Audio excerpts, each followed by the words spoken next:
Welcome to the Bloodcast, the podcast where we talk about superhero gadgets and technology that has made its way to the real world. I'm your host, the Blood Spider, and this week I'm joined with a rather newer person of the community, but probably one of the more metal people and somebody that I can definitely see me making a good long time friendship with, Spider Slayer.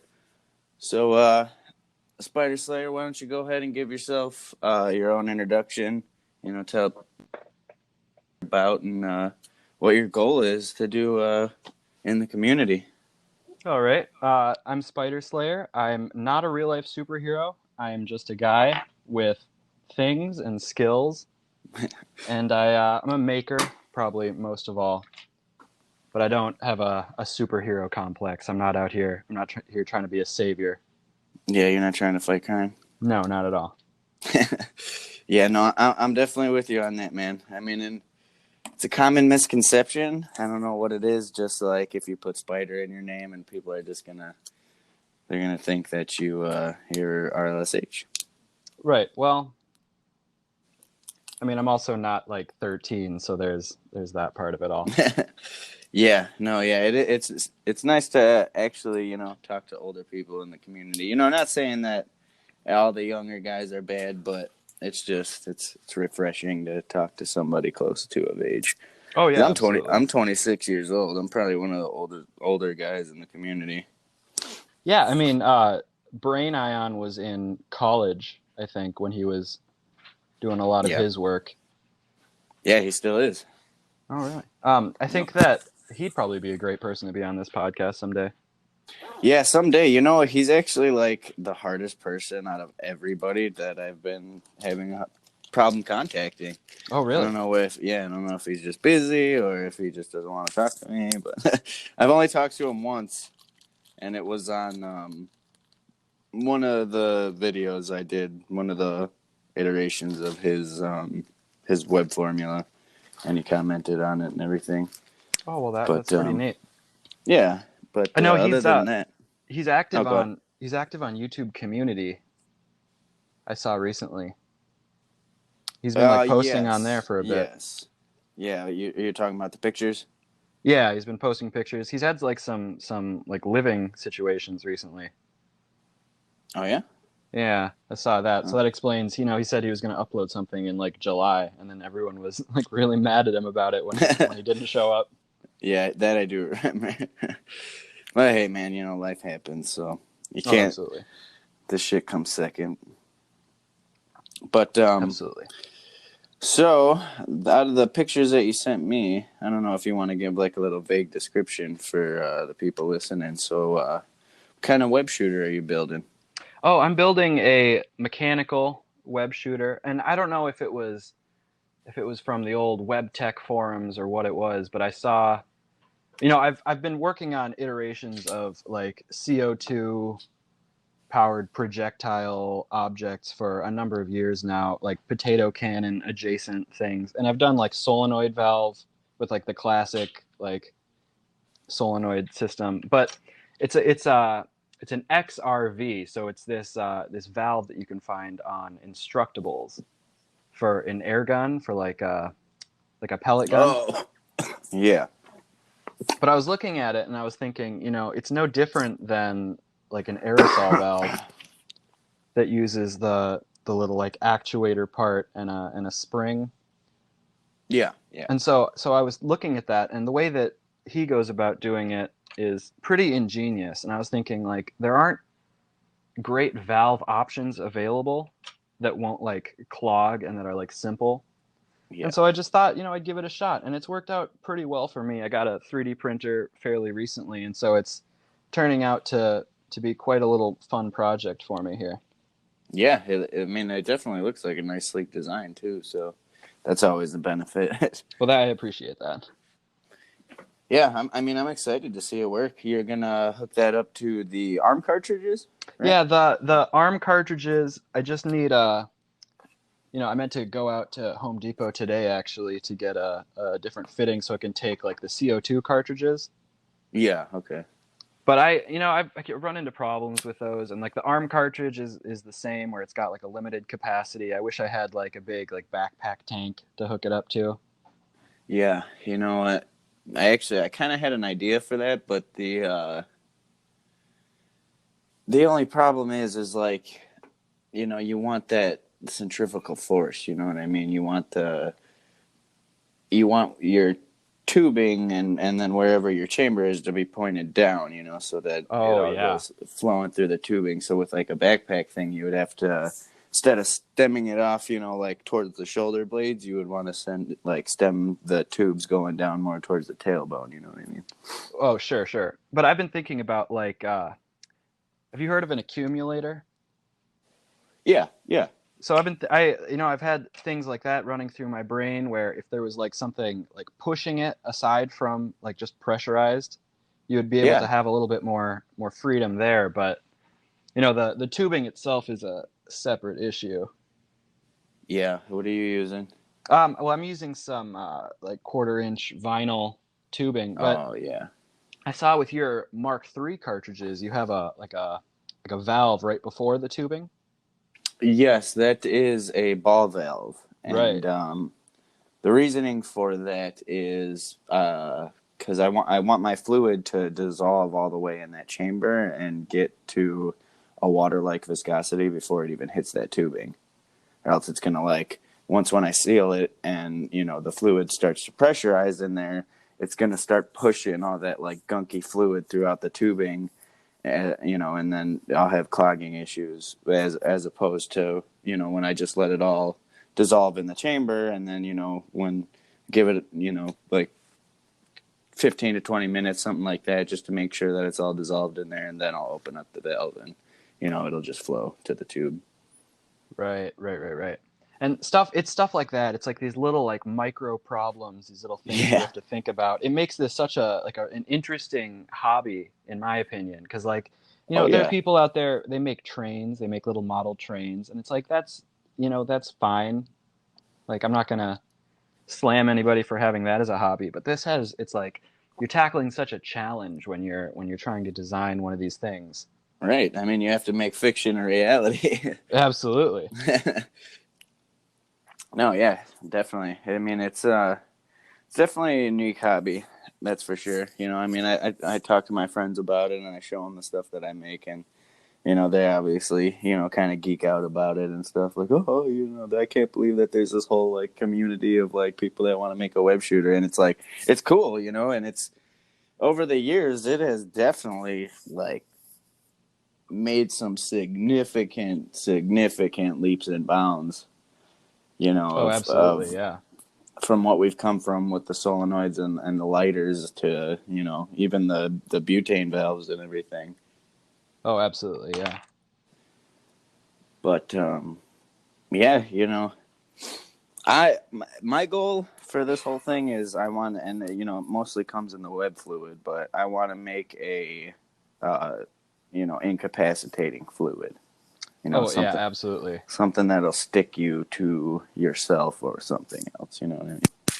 Right. I think that like we've had this conversation before where we talk about like guns are, they kill people. Yeah. Like it's just what it is.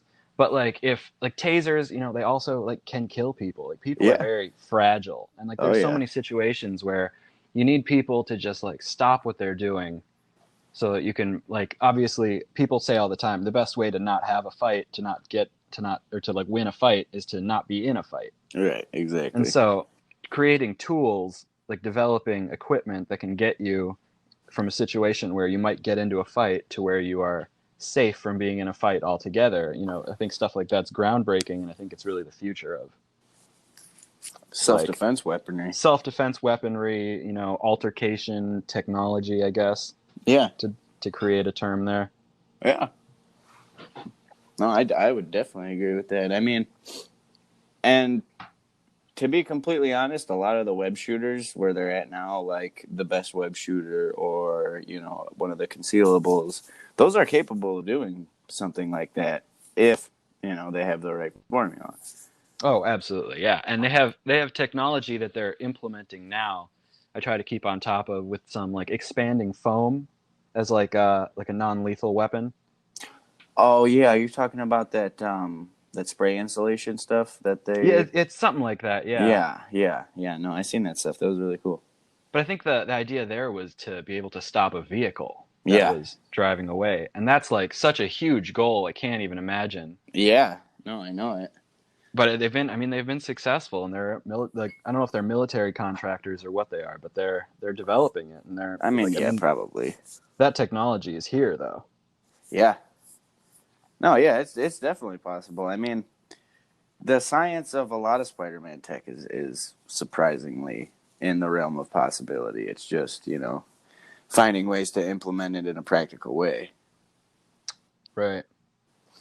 And making it so that it's, yeah, like bringing it to reality. When did you start having an interest in making like fictional technology a reality?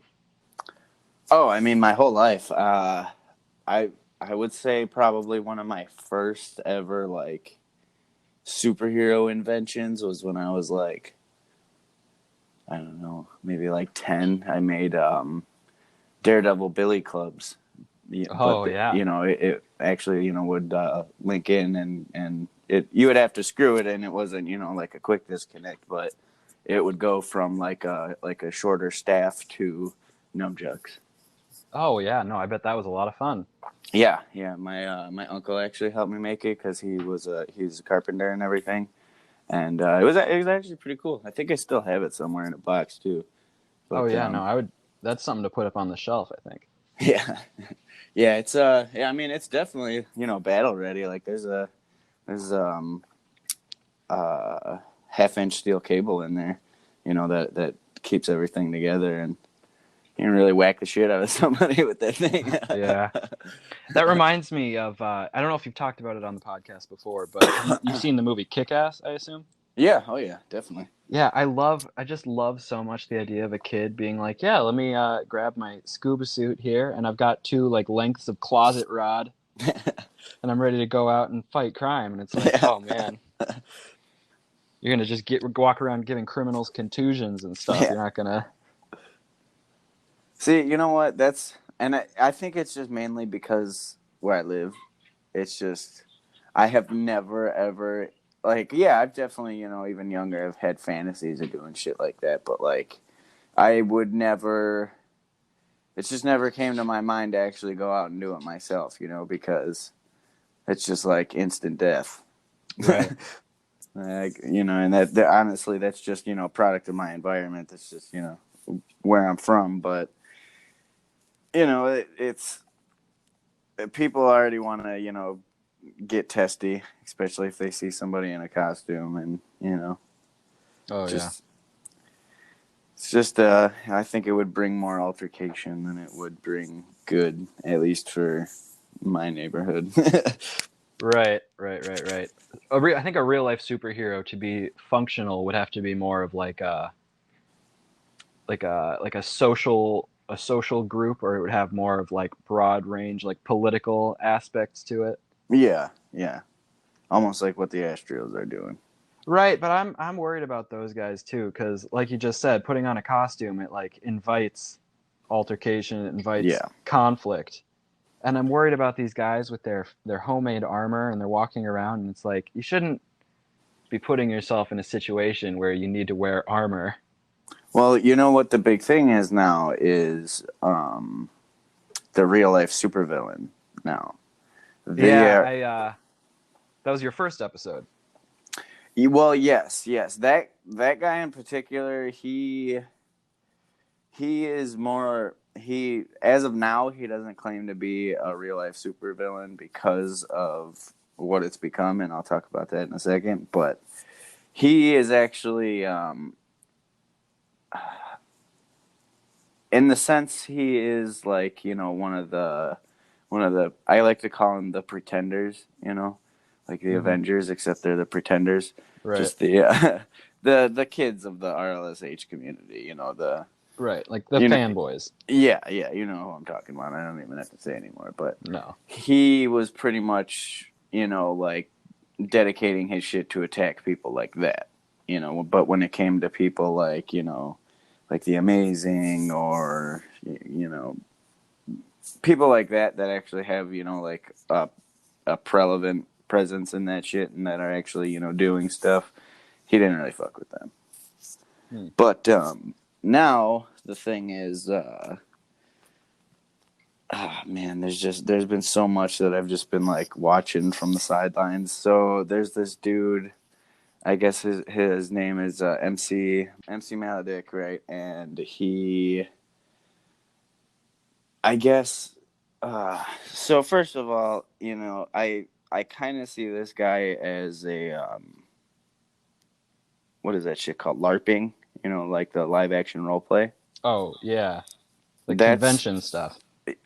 yes and no. Yeah, a little more so than that. Like you know, kind of like creating this online persona and yeah, just trying to be, Okay. So this is getting into like the about like Rex Velvet. that name sounds He familiar. was the Phoenix Jones was like this guy from Phoenix Jones, right? Yeah, I know Yeah, Phoenix that's Jones. Rex Velvet was some other guy kind of like taking the piss on that a little bit. For being Okay. like, "All right, Jones, your time is up." It's like, okay. Yes, exactly. That is exactly kind of what this dude is portraying himself as, right? All right. So the problem is that this guy took it very, very seriously. And he very much so started believing in this delusion, right? And he he started to make some very questionable videos at first, and he started, threatening people, and especially the underage community of the real life superhero. So, um, on the Amazings Discord, somebody sent me a screenshot of this him like literally like threatening like this kid had to be like 16 or 15 or something like that, and he was like literally threatening to go to this kid's house and like fucking slit his throat and shit and just saying a bunch of crazy ass stuff to this fucking kid, and he knew he was a kid too.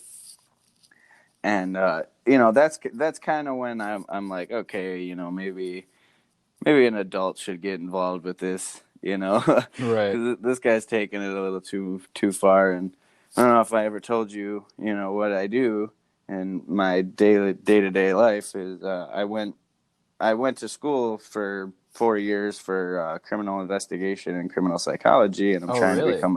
I'm trying to become a private detective. Oh, shit. Okay. And I know, like, I lived in California for like 6 years, and I know a bunch of the state police deputies and um, the hell is that town? Long Beach police captain, Hmm. and somebody ended up doxing this guy, the MC Maledic. I don't know who it was. It was somebody named Own Influence or something. Okay. He ended up giving this guy, finding out who he was. I don't know if he tracked his IP address or what he did, but found out all this dude's information. Put him on blast because of the fact that he was, threatening people and shit. Right. So I confronted him about it personally. Just not even as the blood spider, as fucking Carrot Mingilino on Facebook. Right. and I'm like, hey man, yeah, I don't know if you ever seen my channel, but I'm the blood spider. I got sent some crazy shit, and I heard that you were threatening kids and shit like that, and you know I number one, completely understand the amount of frustration and bullshit that these kids can bring, but at the end of the day, you're a grown ass man, and they're fucking 12 to 16-year-olds. You got to Right. expect 12 to 16-year-olds to act like 12 or 16-year-olds. You know what I mean? Right. And you can't go around threatening minors on the internet as a grown ass man. And that's exactly what I said, and he took that as a huge offense. He started fucking saying a bunch of crazy shit to me, and I'm like, dude, I'm not gonna play this shit. Like, I'm just gonna report you to your local police. Like, I already know where you live, and I know a lot of California State Police, and what you're doing right now is illegal. Right. And yeah, I did. I reported him, and I'm not sure if anything came up about it. I know that he deleted pretty much all of his videos after that, though. Well, I mean, that's good. Hopefully, it was kind of a wake up call for him.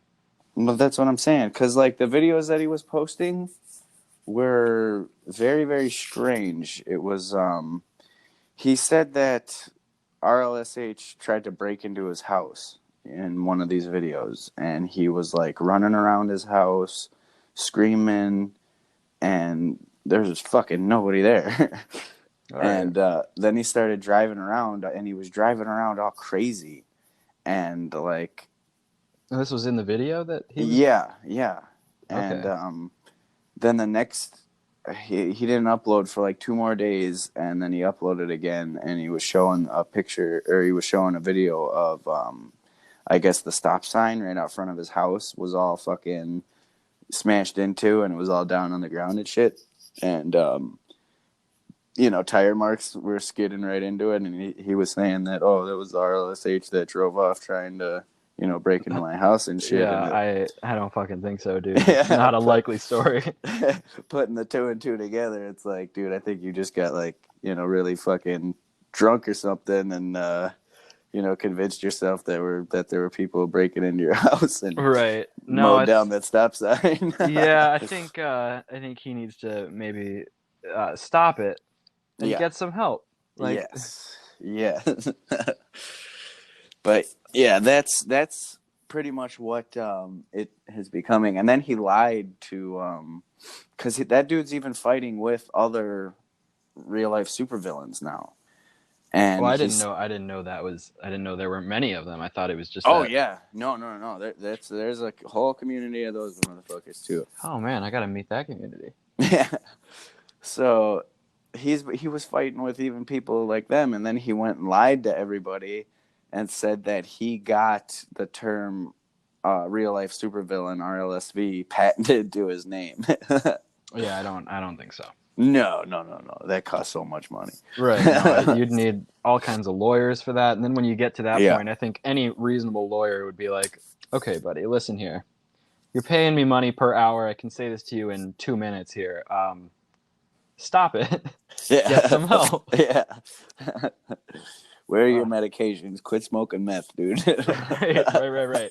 But I think paranoid delusions are a side effect of whatever you've got in that pipe there, buddy. Yeah, fuck yeah. Holy shit. But yeah, so that's what that's all about. And, it is, I feel bad sometimes because, like, I will just like sit on the sidelines and just watch this all go down, and I'll be laughing my ass off about it. Well, yeah, I think that part of that comes with being an adult, and this is like like the maturity of seeing this stuff. It's a little bit like watching a car crash. Some people get too caught up in the fantasy. Yeah, It's but it's people. I mean, I think the worst case scenario, you got to get the actual police involved. Best case scenario, we all just have a little fun. We play pretend for a second. It's fine. Yeah. No, definitely. I mean, like I've the most that I've ever done was like I've gone out in my community for like some video shoots and some photo shoots and shit like that. And the most that I ever had on was either my goggles or that one time when I was making fun of Human Spider and the Amazing. When Oh, I yeah. posted. Yeah, the waiting for the up text from those guys. Yeah. And then that was actually really fun. That day of filming was fun. It was really fun. Oh yeah, no, and that's totally reasonable because you've got like a YouTube channel, you've got like this little production, you're doing this short film you're working on too. Yeah, I am actually. It's coming together, man. Bro, that's good to hear. Yeah, I mean, it's still, don't expect anything anytime soon. Probably not even a trailer until like next year, but it's coming along. The script's all done. The main casting is pretty much done for all the main characters, and we've done some screen tests, and we have 2 really awesome CGI guys too. Well, So it's damn, not. that sounds really Yeah, professional. yeah. We're gonna try and make it as best as we can. Hopefully, better than most of the Spider-Man fan films Well, on I look forward to YouTube. seeing it someday. Yeah, it's gonna be rated R too. So Okay, well, all right. I'm definitely ready to see it. yeah, it's just everything that you've never seen in a Spider-Man movie is gonna be in this movie. Oh, that's beautiful. Yeah, yeah. I mean, you got an 80-ton superhero. You know, you punch somebody with 80 tons of force. They're not just gonna fly across the room. They're gonna explode. Oh yeah, yeah. The like physics of it all really, really gets there. And I think Deadpool did a cool job with that when Yeah. Juggernaut made one Deadpool into two Deadpools there. I like stuff like that. And you know, they don't. It's obviously superheroes are they are meant for kids. They're meant to teach kids about like what a good role model is meant to be. Yeah. But that shit about like Superman being able to like carry a plane and stuff, it's like no, his hands would go right through the Oh fuselage of yeah. that plane. That's why I like. Have you seen The Boys at all? I have seen a couple episodes of it. Yeah, Because the Homelander guy. yeah, oh my god, that guy is a fucking nightmare. It made me and my wife so uncomfortable to watch that because it's like such a like He's it's just so such a lazy superhero. He just fucking just laser beams everybody. right, and he's like, oh, I don't want to do that. Like I could, but what I don't want to do that. I'm like, oh, we'll punch this guy super hard. That's how we'll kill him. We don't need to use extra force or anything. Just simple. Oh, that shit's great. Yeah, no, for real. There's a scene that we wrote, and I know you've seen Spider-Man do this a bunch, but we haven't been able to have a name for this move. What we've been calling it and what it's actually written in the scene is the foot pop scene, right? The faux pas. Yeah, the foot pop. Well, Right? I feel like that's straight out of a comic book. That's great. Yeah, yeah. So you know, you've seen when Spider-Man like webs somebody and then he'll like, you know, arch them up in the air and slam them on the ground, right? Oh yeah. Like in the PS4 game, that's like a go-to move. Yeah, yeah. So basically, what happens is the Blood Spider, Michael, in the movie, he is perched up above like a door entrance, you know, on the ceiling, and these two dudes walk in with guns, and they're kind of, you know, scanning the room because they heard a noise come from in there. And as they get like a couple feet in front of them, up top from on the wall, he webs both of their feet and then jumps over them and, you know, does the arch move. And the one guy, you know, the camera really focuses on him, and you know, he completes the arch and he slams into the ground, and he's pretty much just like this puddle of meat, blood, and clothing. Oh, And oh, then that's great. yeah, and then Michael lands and he looks back and you know, he looks and sees that one of his web stream broke, and the other guy didn't fucking fall, or he didn't, you know, arch over like the other guy did, and he looks, and he accidentally webbed the dude's feet to the ground. So when he pulled him, the dude fell forward and he just smashed his head on the ground, and he's like, you know, pretty much having a seizure on the Oh ground no. because, you know, he's just severe brain hemorrhage. And Oh no. so as he's like walking away, he just webs his face up and suffocates him to death.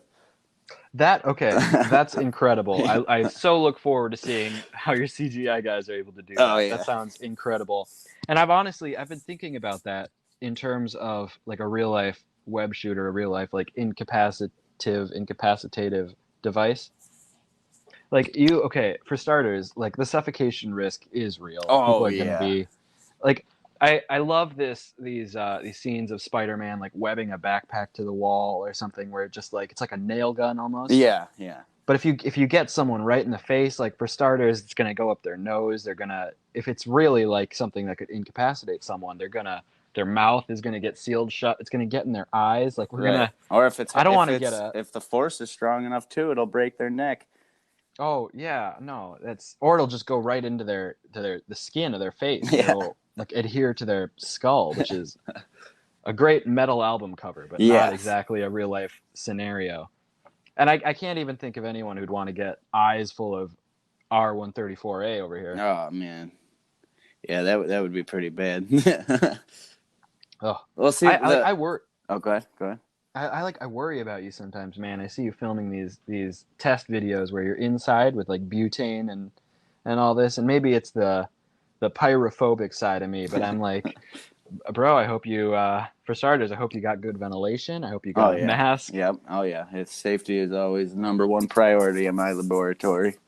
I mean, that's the way it's got to be, or else you won't be a scientist for very long. That's for Yeah, sure. no, yeah, definitely. But yeah, no, I have vents down here and stuff, so I uh Oh, I like to keep everything safe. I actually decked out. I'm gonna do a video of like my little blood layer like tour, but yeah, oh, word. I built my whole basement, kind of dedicated to this shit. It was originally for my band, and then our recording studio got moved to my drummer's house, and then this kind of just became the spider layer after that.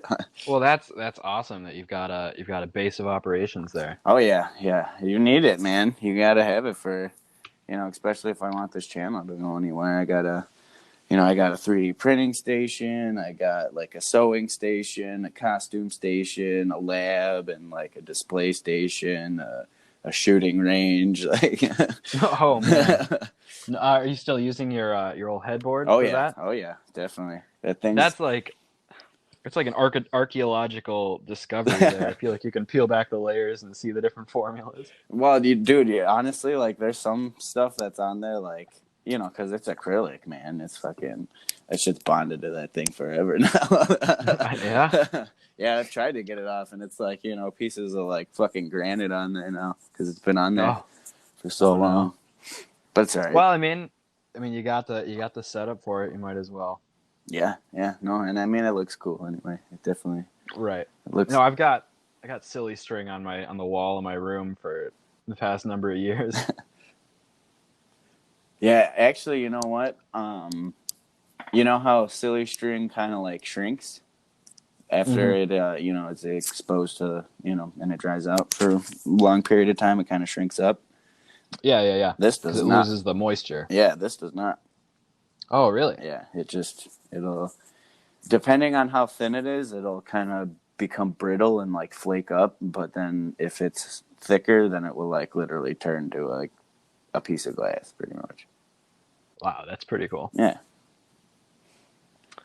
Well, it's cool to hear that you've got like a whole setup. I'm imagining someday if you get big enough, you'll have like what the hacksmith's got now, where he's got a whole like secondary warehouse aside from his like garage. That would be awesome. I don't think I have. I don't know, man. I don't think I have like. Cause here's my thing. Like, I am not good at all at like, I guess, the whole like engineering side of this. Like, I mean, I am, but I'm not. Like, that's why I like to use other people's like, web shooters and stuff. Cause my main thing is like the pressure and the web fluid, and in that department, that's kind of what I'm like the best at. But Right. when it comes to making like these valves and like understanding how like the mechanical aspects of it works, and shit like that, I just suck so bad at it. Well, hey man, we can't all be like jacks of all trades like that. Yeah, I'd be happy to if I ever make anything worthwhile, I'd be happy to send it to you. I'm happy to. I'm not like the kind of person who keeps secrets. I understand why you are. You've got like a bigger channel. You've got all these like little snot-nosed kids running up to you, yeah, demanding information. You've got, yeah, you've spent a lot of time and money on your formulas. I can understand why you'd want to kind of keep it to a serious level, like a yeah, need to know basis. But definitely. if I ever make anything good, I'd happily send it to you, man. I appreciate that. I mean, and vice versa. I guess that I would say that like the best web shooter that I made like on my own was definitely the replication of the cheap valve. Oh yeah. Yeah. No, but like that's. I mean, you've got a lot there. I've been working in Fusion 360 recently, Oh yeah, and if that's I what I can, use. I can pull it up. I can pull it up here. I did it in middle school actually, and I got like some college credits for a class I took with this program. Oh, But nice. I'm sitting here. I've got like 6 components right now, and like probably like 20 sketches, and it's a fucking nightmare, man. Yeah. I'm looking at all this shit. I can't make heads or tails of it. I tried to make a replication of humans. The trigger mechanism, the two little posts that come from the like the what would you call it, like the finger disc, like the part you actually Oh like yeah, press yeah, down on. yeah, I tried to make some of that, but I've got no fucking concept of what a millimeter is. So I'm over here like, yeah, 3 millimeters is enough. yeah, It's fucking not. 3 millimeters is never enough. yeah. That's like three fucking pencil leads. I know. Yeah, I know. I mean, you can convert everything to inches and stuff, but then it's just like I could just because how like the grids are set up, it's just fucking not meticulous enough. Right. No, and then you've got like decimals, and Yeah. like I'm not a math guy by any means. I mean, I think I read somewhere you're a tradesman, right? Yeah, yeah, I am. Right. So you've got that in your brain. You work with inches and stuff every day. I'm Yeah. over here like I'm barely in college. I'm trying to do product design, so I care about like the way that things look. I'm caring about like the human interaction part of it, but I'm over here looking at these numbers and I'm like, fuck, my remedial math brain is like, okay, we got this much on this side, we need this much on this side. Not to mention the Fusion 360 of it all, where you're like, how can I duplicate this sketch over here? Yeah, I was actually struggling with Fusion at first, and then I went back to what the hell, Tinkercad online. Tinkercad. Yeah, I'll have to check that out. it's just online. It's not even like a software that you download. Literally, just, Okay. yeah, it's just online. But it's a little bit of an easier, user friendly interface, you know. Well, that's. I mean, I got to check that out. I did a thing with like Hacksmith uses SketchUp, or not SketchUp. He uses SolidWorks, and SolidWorks. I did a SolidWorks thing for like a merit badge when I was a Boy Scout, and like it makes no goddamn sense. It makes Fusion 360 look like MS Paint over here, Oh wow. and I'm like, I can't even imagine how all that shit goes down on their end where they're doing it. Yeah, I mean I know one of my CG guys. He uses Blender for a lot of his like his finalization, like touch ups and stuff. Oh, really? Yeah, and like when I've tried to use Blender, man, there's just like I really use Blender only for like slicing, to be honest. You use Blender for slicing? Yeah, it's like For your printer? yeah, Really? yeah, I guess I assume that I don't know if it's Cura or Cura, yeah, Kira. but I assume that that's just like that was like the industry standard here. Yeah, it is, but I don't know. I like to wait. Can you slice in Kira like that? Yeah, I think that's what it's for. I think it's meant to be like a conduit between your 3D printing software and the printer. Really? Did you get like when you bought your printer? I know you got it used. Did you get it with like the SD card? Yeah, yeah, So you got like that little cat and everything? yeah, yeah. Well, I think the SD card comes with Cura on it, and it's meant to be like that, like the in between. And actually, I found on Fusion 360 you can export straight to Cura. Yeah, yeah, that I knew. I didn't. Where is slicing on here though? Sorry, I need to Do you mean slicing? Okay, hold on. This might be like a plane cutting, is what I'm talking about. plane cutting. Yeah. So like, if something's too big for my printer, slicing it up and playing around with the pieces to print it. I see what you mean. I haven't gotten to that stage yet. I've strictly been printing stuff that's big enough for the Monoprice Mini V2, whatever the fuck to print. Yeah. But I've done a little bit of that. I had to do it for well, I want to print one of those like extendable katanas, those like swords that look like those old like RC antennas. Oh yeah, yeah, yeah. And so doing that, I like stuff like that. I would just like offset it on the print bed. So I would just like have it go down by however many, because you can have it go through the bottom plate there. Yeah. And I'm sure you can have it go off the side too. Yeah.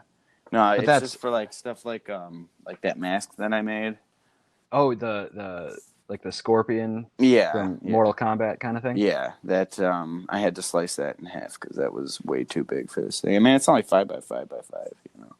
It's not. Mm. It's not big. No. But I guess I didn't understand. I haven't gotten to that point yet. There's so many programs that I have to try to relearn. Yeah, I know, man. If you look on my Instagram today, I figured out how to put a layer over a GIF, and it was a fucking nightmare. Let me just tell you, it was a fucking absolute nightmare. I'm working with GIMP because I can't be fucked to buy Photoshop again. Oh yeah, no way. Oh my god, all these programs, and I'm trying to sit over here. I got to learn them. Ugh. Yeah, man. And now Anchor, I'm sitting here with Anchor, and I'm like, ooh. And then just wait when you start editing your videos, then you're gonna have to learn how to start editing. And Oh god, don't even tell me. I opened iMovie for the first time today. No. see, I stand by iMovie. iMovie's good. You can do some cool shit with it if you know what you're doing, especially now because they let you green screen. Is that what you use? No. I mean, if I'm making something small, yeah, but no, I have Movie Maker on my computer. Oh, like Windows? Yeah. Oh, really? Yeah. Okay. Yep, that's what I use. Well, I mean, that's fine if it works for you. Clearly, you got some nice videos up. They're nice looking. Yeah, they're slowly getting better because I actually got a lot better cameras and shit now for because of the movie. So I'm gonna be. Oh yeah, I think I saw that on your Instagram. Yeah, so I'm gonna start using those a little more when I figure out how to use them.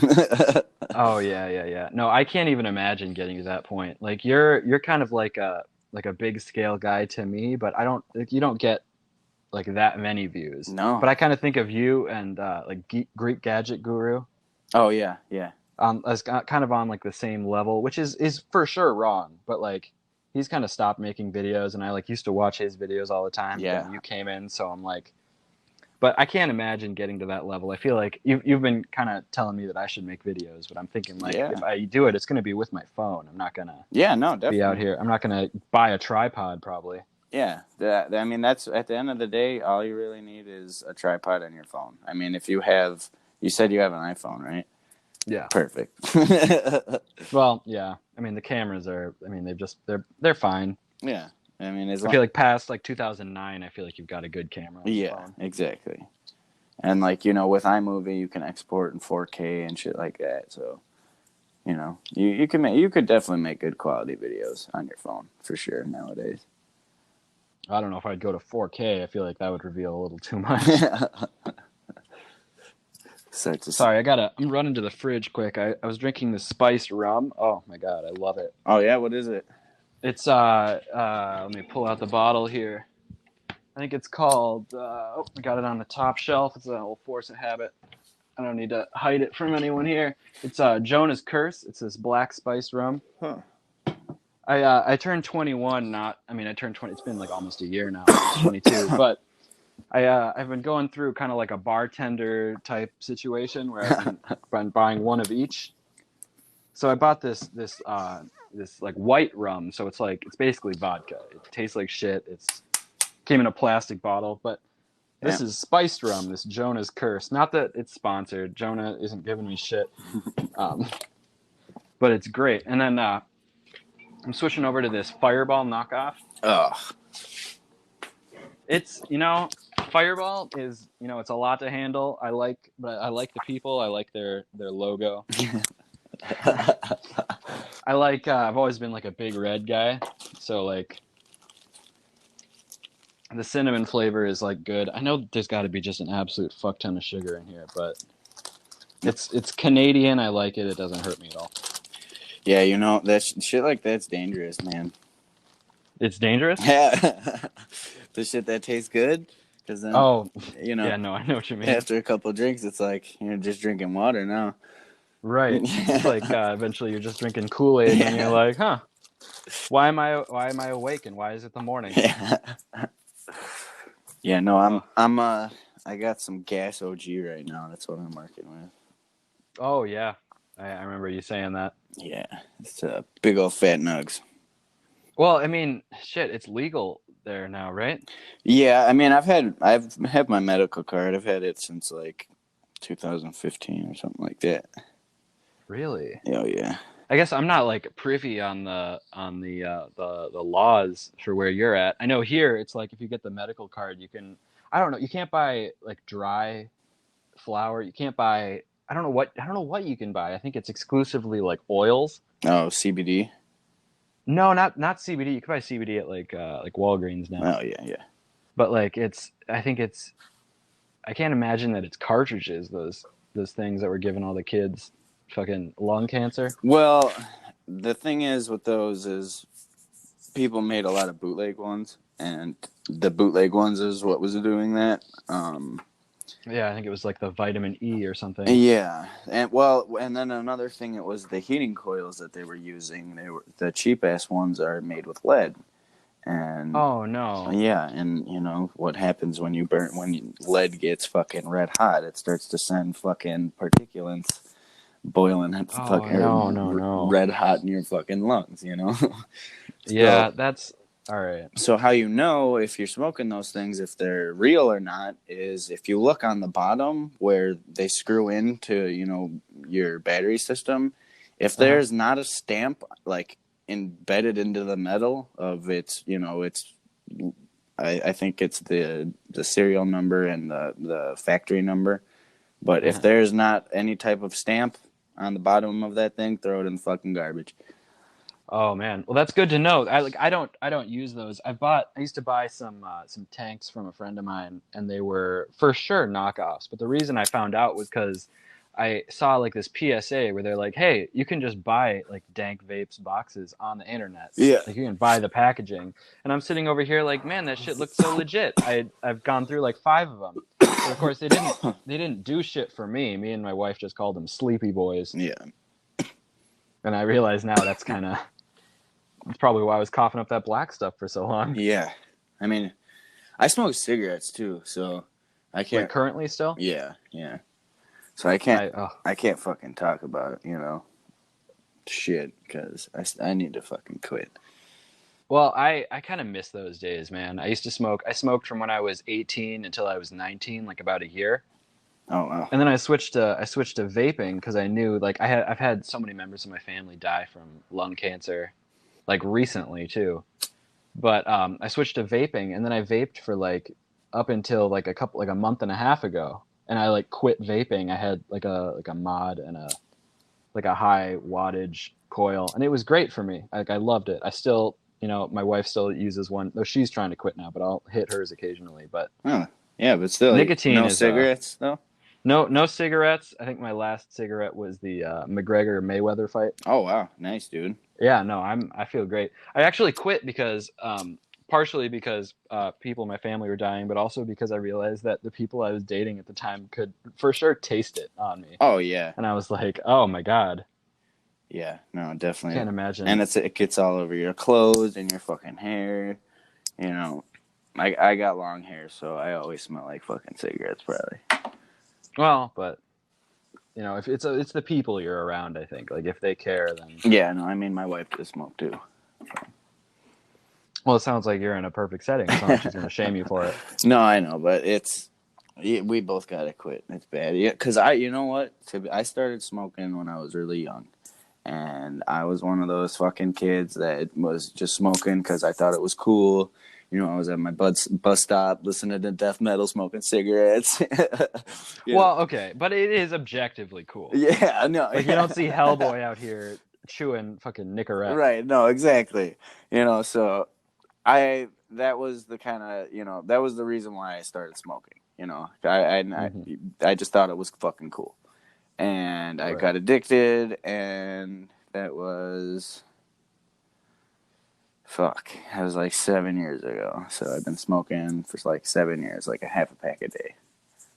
Well, but I mean, you were of legal age, I think, like, because you're 26, right? Yeah. So you were probably 19 when you started smoking. It was, I mean, you were allowed to buy it at the No, corner actually, you know store. what? I was underage when I started smoking. Oh, really? So it might have been I was longer than you thought. Yeah, I was like a junior, I think. Oh shit! I don't know how old that is. I don't want to do that mental math. Yeah, I don't know. I think I was like 17. But like, long story short, smoking is not cool, kids. Everybody's trying to quit, or they should quit, or they feel bad about it. Exactly. I think it's the guilt of it all. Yeah. But I mean, like, I don't know. It's gonna kill. It'll kill your ass. It's not even a Well, joke. or you'll just live in constant fear of it killing your ass. I have a grandma who quit smoking when she turned 80. She quit like cold turkey. I'm terrified of this fucking woman. She smoked for like 65 years of her life, and she quit cold turkey. Oh That's man. like she's like, it's like a fucking, the strength of this woman, I can't even imagine. Yeah, I'm surprised she didn't kill somebody. Yeah, no, I mean, She honestly. probably did. Who the fuck would know? But yeah, she went straight from cigarettes to gum, and I'm like, not even nicotine gum, and I'm just like, straight up holy gum. fuck. Yeah, just straight up like Big Red. Yeah, you know, they say candy and stuff helps. Oh yeah, no, I know some alcoholics who like sugar is all they have left, Mm-hmm. and I'm just like, oh god, I hope I don't ever get to that point. Yeah, yeah. No, I know. I am starting my diet and then workout regimen for this movie now. Oh word, so you're gonna be like a real Yeah, I'm going. like ship shape for the Spider-Man film? Yeah, well, I'm going through 3 body transformations in the movie. So, in the beginning of the movie, it takes place in New York when this dude's, you know, a thief and his heist team. And, you know, he's kind of like, you know, semi ripped. You know, he's just definitely fit. And then he goes to prison for 5 years. And when he gets out, he's kind of just fat and out of shape. And then after he kind of loses weight and gets back to his normal form after that. And then after he gets the spider powers, then he gets, you know, nice and ripped. Well, on like a cinematic level, I can imagine the order you're gonna film those shots. Yeah, I already filmed the fat ones first. Oh, that's good. Yeah, that's the way to do it. Yeah, those ones are already done. That was a kind of a short scene and a little montage because it was it's the trip from that once when they get out of the prison to their, I guess, secret base where they stashed all their money, and then to Chicago, and then yeah, that's pretty much it. Oh well, I mean, I'm excited to see this. I'm not like a big comic book guy, so when I first started, like I was aware of you. I didn't know that the Blood Spider was Dude, like a comic book character. He's only been in six. No, I'm sorry, not 6. He's only been in 13 panels of all Marvel history. Really? His first appearance was in The Amazing Spider-Man 367 for 5 panels, I believe. He just pretty much showed up as one of the Taskmaster students on the Dark Avengers. No explanation of who he was, how he got his powers, if it was his suit that did his powers, his name, nothing. Just he was the Blood Spider. He fought Spider-Man. He got his ass beat rather quickly. He actually got back up, though, and he came at Spider-Man again. They had a scuffle, and then Spider-Man whooped his ass. And that was his only encounter with Spider-Man ever in the comic books. After that, he appeared in a Daredevil comic, and it was literally like in a montage scene, and it was just like literally one panel of him getting hit with the billy club. Okay. Yeah, and that was it. And then he also appeared in a Deadpool comic, and he just swung at Deadpool, shot him with a web ball, and webbed him to the floor. And then Deadpool shot one of the hoses on his web packs and like pretty much webbed him to himself in midair. Oh, okay. And then he was in a Venom comic, and Venom almost ate him. And then that was it. And it's never, the only reason why you know his name is because of the Marvel Encyclopedia. There is no explanation of him at all. He was also in the Spider-Man prequel, the PS4 prequel book. Oh, really? There's a prequel book? Yeah, yeah. Oh man, I gotta buy that. And again, no explanation of who he is. He just shows up and blows up something and then goes away. And okay. I guess he tries to frame Spider-Man or something. But so I had a very, very much so free reign with this character. Mm-hmm. And I kind of just wrote him around like, I guess in a way like my own personality, but mixed with like a very much so watered down Batman, if that makes sense. Yeah. You know, like definitely way less like brooding and like fucking serious, but still like highly articulated and fucking, he's pretty much like a discount fucking Black Spider from DC. All right, I'm not like familiar with No, that one. Black Spider is pretty much just like a ninja of DC. It's not Oh, he. okay. Yeah, he So he's doesn't. like part of Marvel's The Hand, basically. Yeah, kind of. But Okay. he's very Spider-esque. Well, it sounds He like they were doesn't have trying to like web compete. shooters. Yeah. He doesn't have like web shooters or anything like that, but he can like magnetically stick to certain shit and like He doesn't have web shooters, but he does have spider abilities and a rope that he pulls from his ass. yeah. But yeah, so I pretty much just wrote him like that, and he's not necessarily a bad guy. He's a thief, Right, like so he fits into like the anti-hero. yeah, like he's definitely not gonna go out of his way to kill somebody or anything like that. But if you get in the way of his mission and try to hurt him, then yeah. But All right. yeah, Well, I'm so excited to learn more about it. I know that his web shooters look a lot like the arm cartridges. well, yeah, you know what? He's actually gonna have a couple of different versions of web shooters in this movie. Oh, word. I'm Yeah, excited to see that. That's always like my favorite part of the Spider-Man movies is like I mean, like I was a big fan of Iron Man when Iron Man first came out because it was yeah, like the whole like building it up from the ground. But I'm like a little bit sick of origin stories. I just like to see the tech. yeah. Well, this is definitely gonna be. It's not gonna be like an origin story of like his life, but it's definitely gonna be an origin story of how he became Blood Spider, and the main big bad of the movie is Taskmaster, Mm-hmm.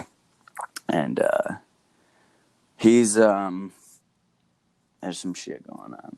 I don't know. I mean, I could spoil it if you want, but No, I don't. You don't need to spoil it for me. I'm a patient boy. yeah, I it's wait. I gonna be wait. a while.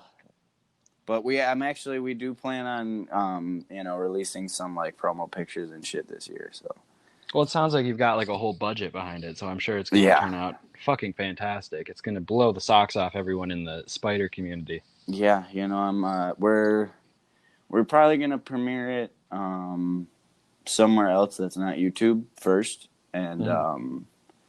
we'll probably just like I don't know, just host it on some website or something. But we're going to rent one of the theaters out by me, and just one of like the littler ones, like a mom and pop theater, and we're actually gonna have like our own like screening of it. Oh man, I'm not like that far away from you Yeah, no, you're not. on like a distance level, so I might have to come down to see that. Yeah, I mean, if not, the same night that we do that, we're gonna go live. I'll go live on the channel and stuff, and show people like the little red carpet walk that we do. We wanted to do a black carpet. That's okay. You gotta. What are you gonna do? Not do a black carpet? Come on. That's what I'm saying. But yeah, I was just kind of throw like a stupid fucking Hollywood party for a fucking super indie film.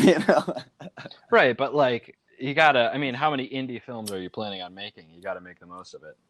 Well, you know what? If this will actually, if this does good and it proves to be good, there's probably going to be a future in short videos and short movies and shit that we end up doing. This one's going to be long. This is probably going to be like a 3-hour movie, but this if it does good and we get good response from it, then we're probably going to start this production company up because I like horror a lot too, and I have a shit ton of horror stories and just crazy stuff that I've written over the years and shit that I've wanted either to make into a song or a music video or something like that now I have the resources to apply to actual on-screen visualization. Mm-hmm. So if it works out, then there could definitely be a future in that. Well, I'm hearing you say that, and what I'm thinking in my brain is, hold on, is this guy gonna make a Blood Spider cinematic universe? Maybe, Oh, you never know what'll happen. I'm on the edge of my seat over here, man. I can't wait. But yeah, you know, I was because there's if this movie does work, there's 100% definitely going to be a two, and we already wrote it too. Well, I mean, if we look at Spider-Man films, aside from, you know, Andrew Garfield's little run, I feel like 2 always gets better. Yeah.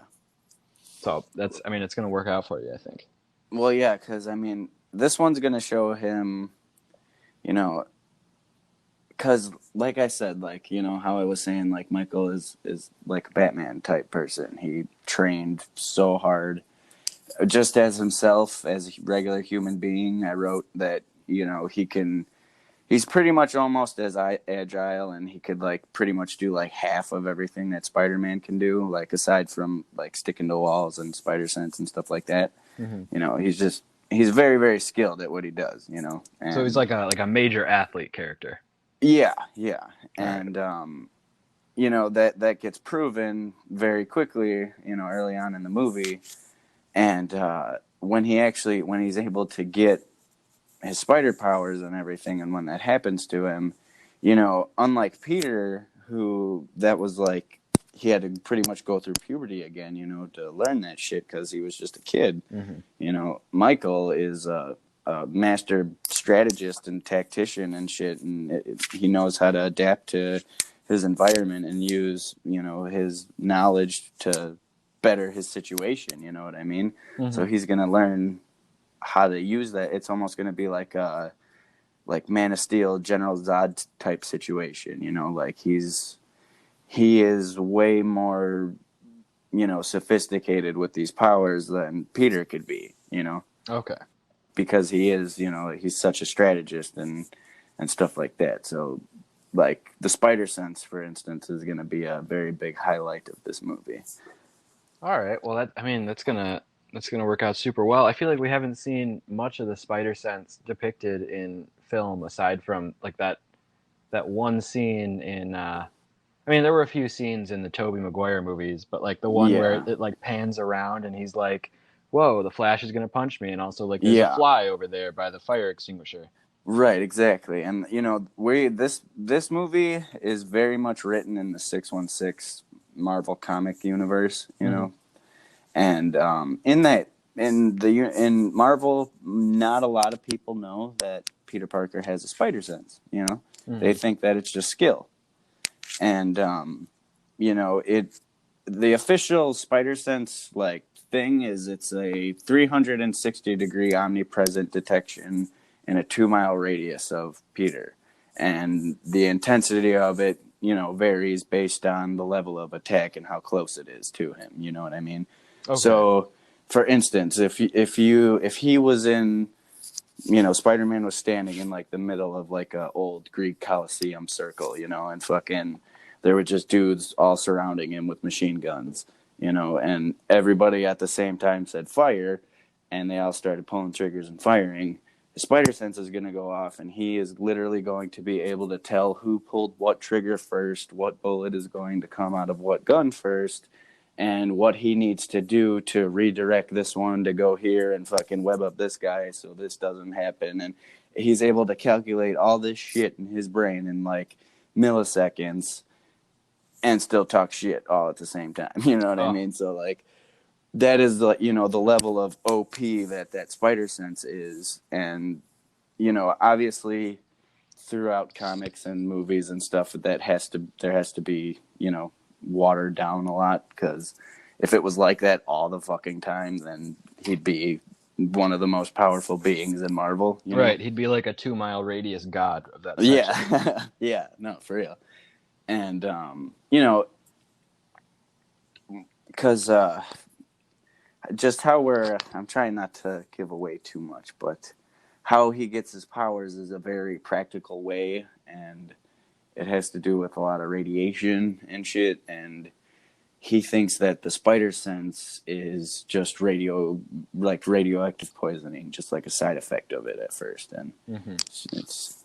it's going to be cool. It's going to be a very very different thing, that nobody's seen yet. So. Well, man, say no more. Like I said before, I'm a Yeah. patient boy. I'm gonna sit here on the sidelines until you come out with it, and then hopefully maybe I'll get my ass down there to see the premiere. Yeah, dude, that would be really fucking awesome. Because I mean, so far we planned just that the production team and everybody involved was going to be there, and a couple of our friends and stuff. But yeah, if anybody would like to come out to that whenever it happens, I will definitely post information about it. It'll be like an exciting opportunity. I don't have a costume. Like I've thought about it, but like I'm not trying to be Spider-Man. I'm not out here pretending to be anything that I'm not. All right. If anything, I feel like I relate to the Tinkerer from the. Oh yeah. So I'm like kind of a chubby. Like I'm out here like I got my little goggles. I'm like trying to weld stuff. I'm like, hey, why are you? What's up with all of this? And I'm like, yeah. But maybe I'd get something together. It could be like a LARPing moment. We'll do that. It'll be cringeworthy as hell, but yeah. Hey, we're in it for the fun. Definitely, man. See, I would think that that's like the only acceptable time to be doing something like that is like at a movie premiere, Right. And like on the way there and back, I'm not gonna fight anyone. Yeah, exactly.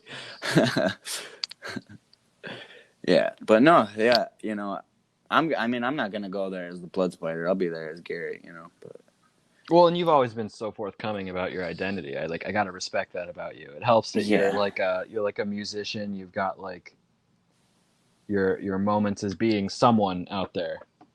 Well, you know what? To be honest, that's why at first I wasn't so wanting. Oh, you didn't want them connected? Yeah, I did. I didn't at first. Probably for like my first like 7 or 8 months, I didn't tell anybody my identity or anything. I was kind of keeping it a secret, because I'm not like famous or anything, but I am kind of known in I guess my local metal community. Yeah, I feel like you've got. I mean, from what you've told me, from what I've heard, both you saying and you singing, I'm like, Yeah. I'm a little aware. I'm sure you're popular in your circles, your specific circles. Yeah, yeah. And I was just kind of trying to keep. It wasn't really about like an identity crisis or anything. It's just kind of keeping those two separate, And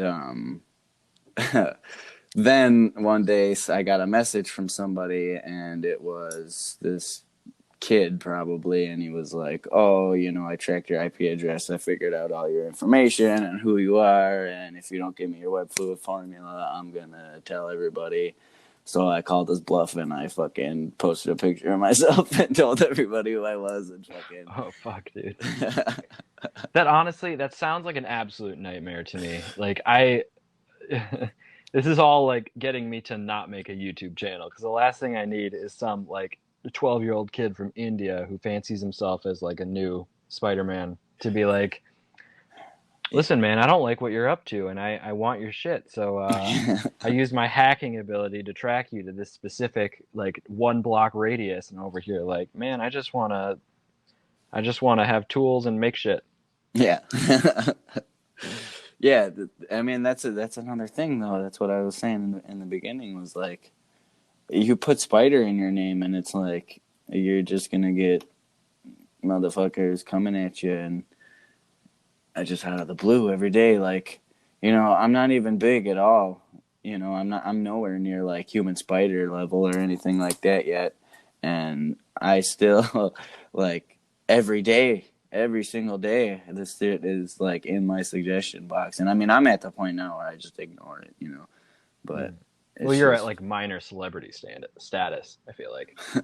I don't know about all that, but well, like within the community, like if you consider it to be like a hierarchical community, I mean, you're out here. Like the reason I found you is because you were making content and you were doing it at like a regular basis.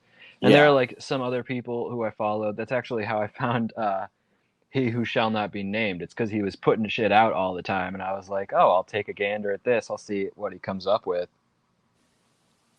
And it was, and then it slowly got to the point where I was like, all right, this guy is, He's a little off his rocker. He's a little too big for his britches. He's Yeah. starting to be a little bit of someone who we should not aspire to be. Yes. Thank you. But But again, yeah. we don't need to mention his name. We don't need to talk about people in specifics. Like, they know who they are. Yeah. People, avid followers of the community, know who they are. Right. Anybody who listens to these podcasts knows exactly who the fuck we're talking about anyway. So it's all right. But yeah, I'm not really like doing this for the fame and fortune. Like, I wish I was able to post, open tutorials and shit like that, because of the fact, like, there's people like you that, just come out of the blue every now and then that, like, they really know, the science and engineering about behind this shit, and, care about it, and they can definitely help pursue this. Like, I say this all the time, like, there's that one motherfucker out there that, just knows this stuff, and will see the formula one day, and just be like, oh, I know the perfect couple things that will fucking could work in here, that'll do this, this, and that, coming from like an actual chemist or something. Mm-hmm. And I would love to post that, for maybe one day for that person to find it. Maybe, just that slim opportunity. But it's just, I've had a Patreon steal my formula and try to claim it as theirs. I've had, the first day that I posted that tutorial, like, publicly on YouTube, somebody fucking just literally, like, within hours after I did it, somebody was already claiming it as their own, and I'm like, Jesus Christ, and I took it down. God, that shit makes me so mad. I'm over here sitting. I'm like we've talked, and you've mentioned that you're a man of science. I think anyone who watches your videos can clearly identify you as a man of science. So I'm Well, sitting over so. here, like, it's the free trade of information. That's what makes the science what it is. That's what makes progress happen. But Right, then that's how I figured all this shit out. right, it's because Brain Ion was like, hey, listen, I'm stepping out on a limb to share this information. I know people are going to try to steal it, but, like, I've spent years of my life trying to reverse engineer this silly string.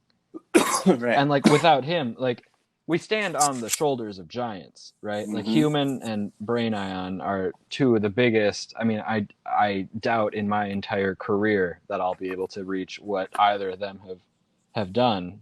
But, like, part of science is, like, you need to be able to like continue on and make mistakes, and it all needs to be, like, documented. Right.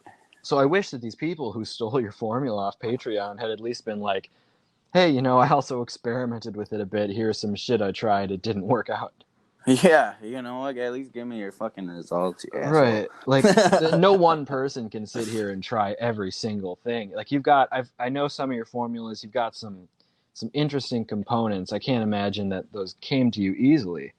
No. So it's like the just testing. figuring out the shit that R134A can dissolve is a very expensive process. Number one, yeah.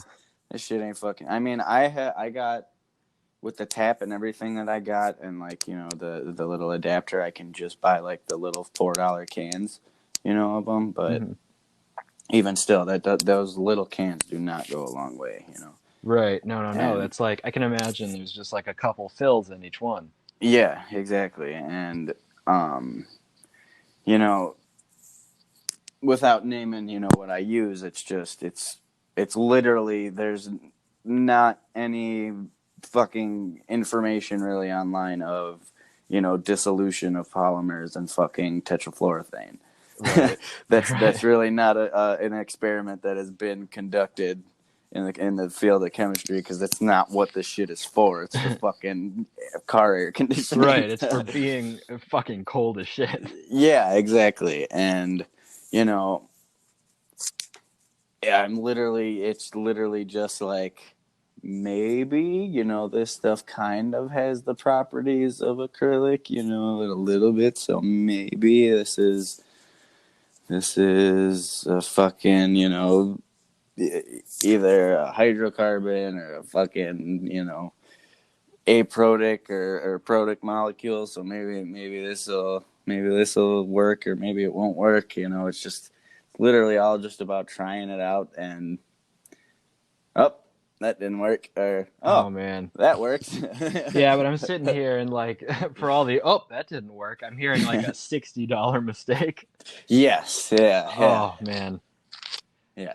Well, maybe this Is- is like a conversation for a more private forum, but like it'd be super interesting to hear your process and your thought like your thoughts behind each thing because like I am by Well, I mean, far I'll tell you. I'll just edit it out. well okay but I'm Yeah. not like I'm not a chemist guy. I'm definitely like No, a I'm not. I'm not mechanics. either. I'm not either, man. Like this, I learned all this shit online. Like I am not. I mean, I took fucking like us 2 semesters of fucking applied science and chemistry when I was in Mhm. fucking college, but that was like literally just for a fucking credit.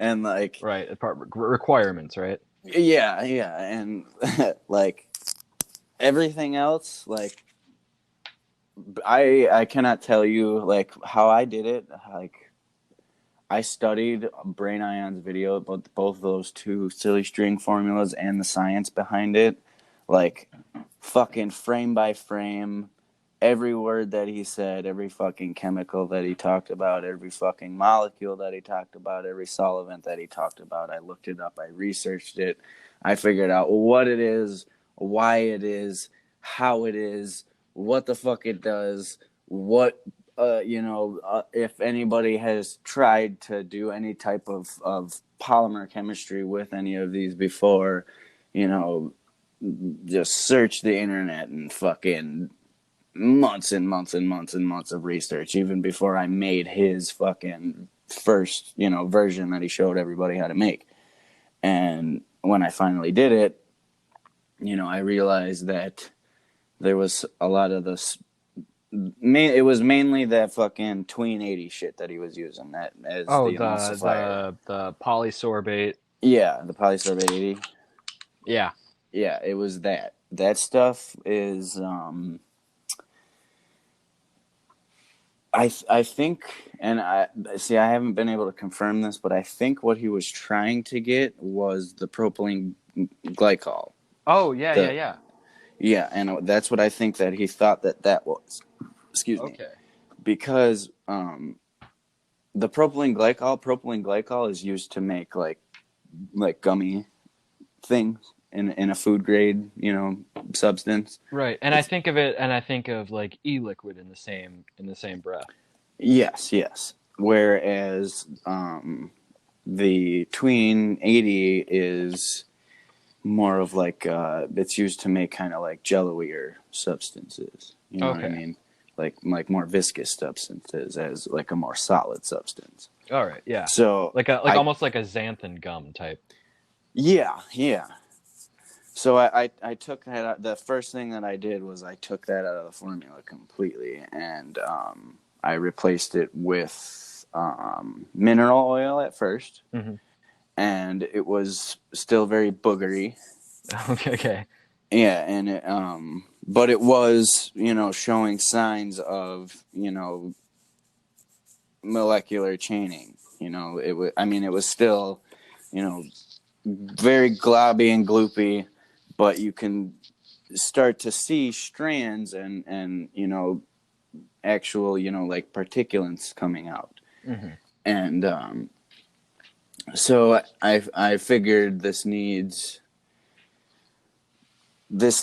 to act like a real spider web. This needs to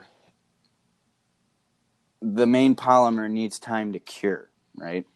Hmm. So I need something that will not affect the adhesive matrix, or it will not affect any type of uh and anything with the gas or pressurization or anything like that, or anything like that. So I originally tried it was baby powder, but it was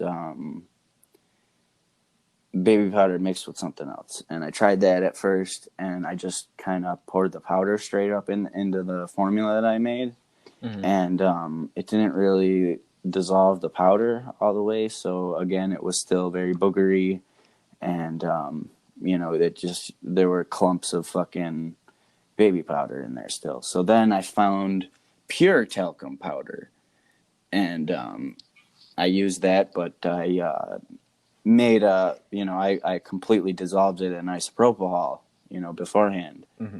So it was just a liquid before it even hit the formula, Oh, and yeah. that helped me dissolve the acrylic, and I did that whole process and everything, and that's when it actually started streaming, and it Oh, was that'd be like version, like, what is it, 6 for you? no, that was you wait. Yeah, that was version 6. Haha. Wait. I outed Yeah. myself as a blood spider stan. Yeah.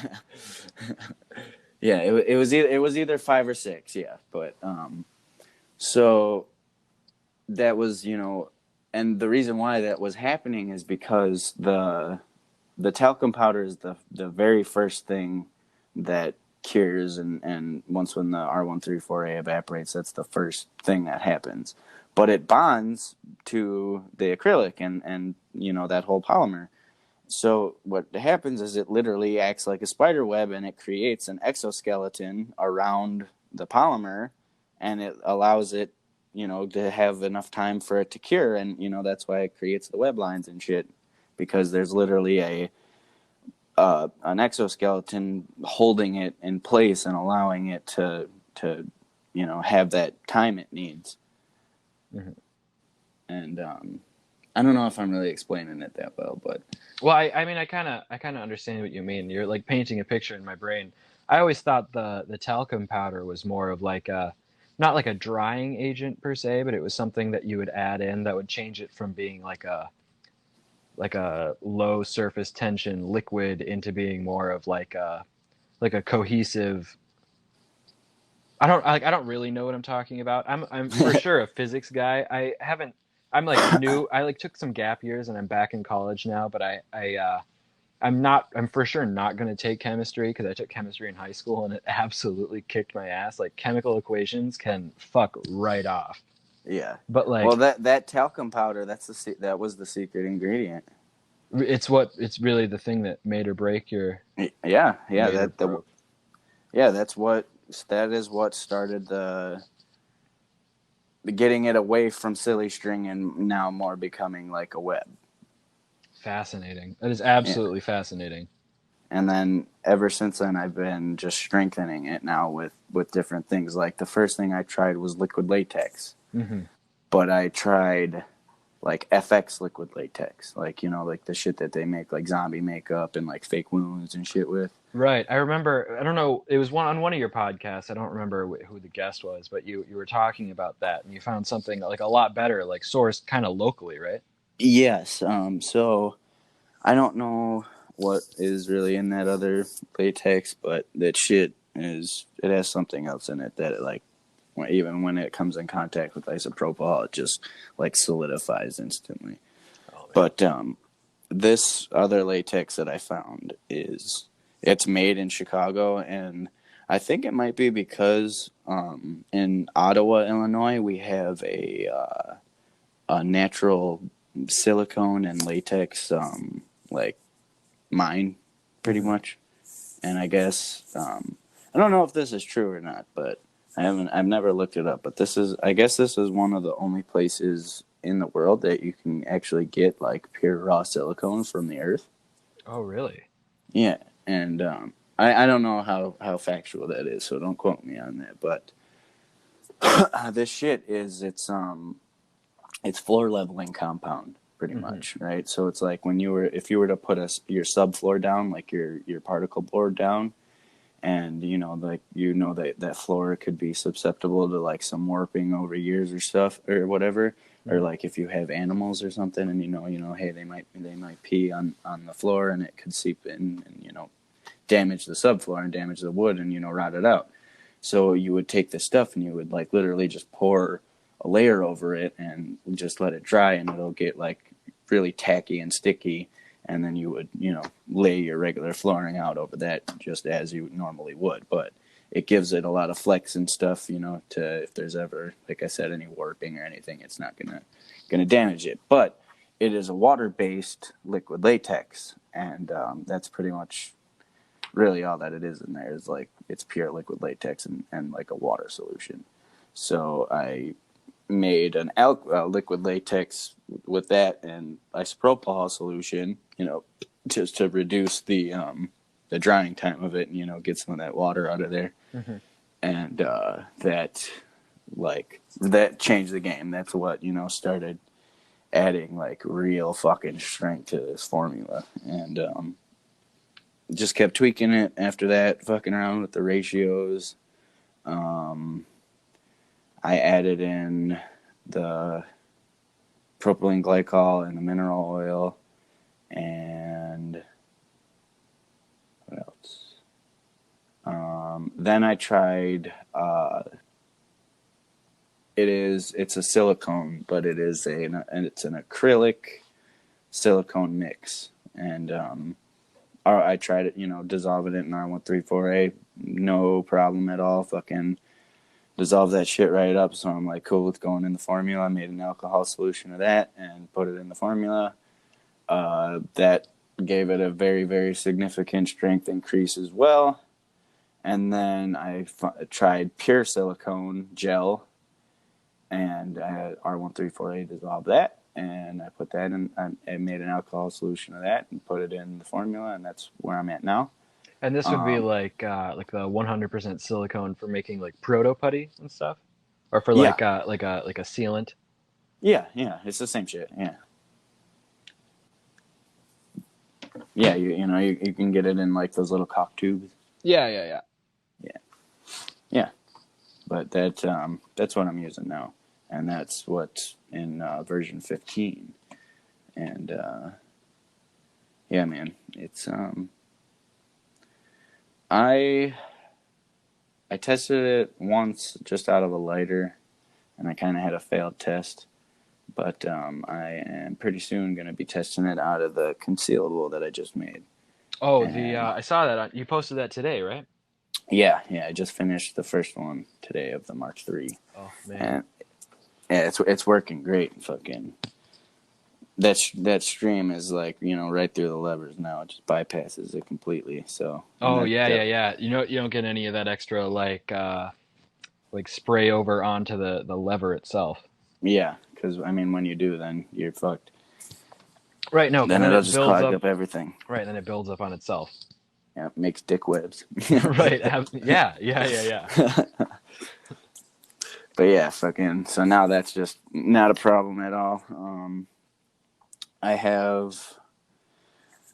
I'm trying to make a big ass video on that, and I'm almost done with it. But I think I'm gonna make it.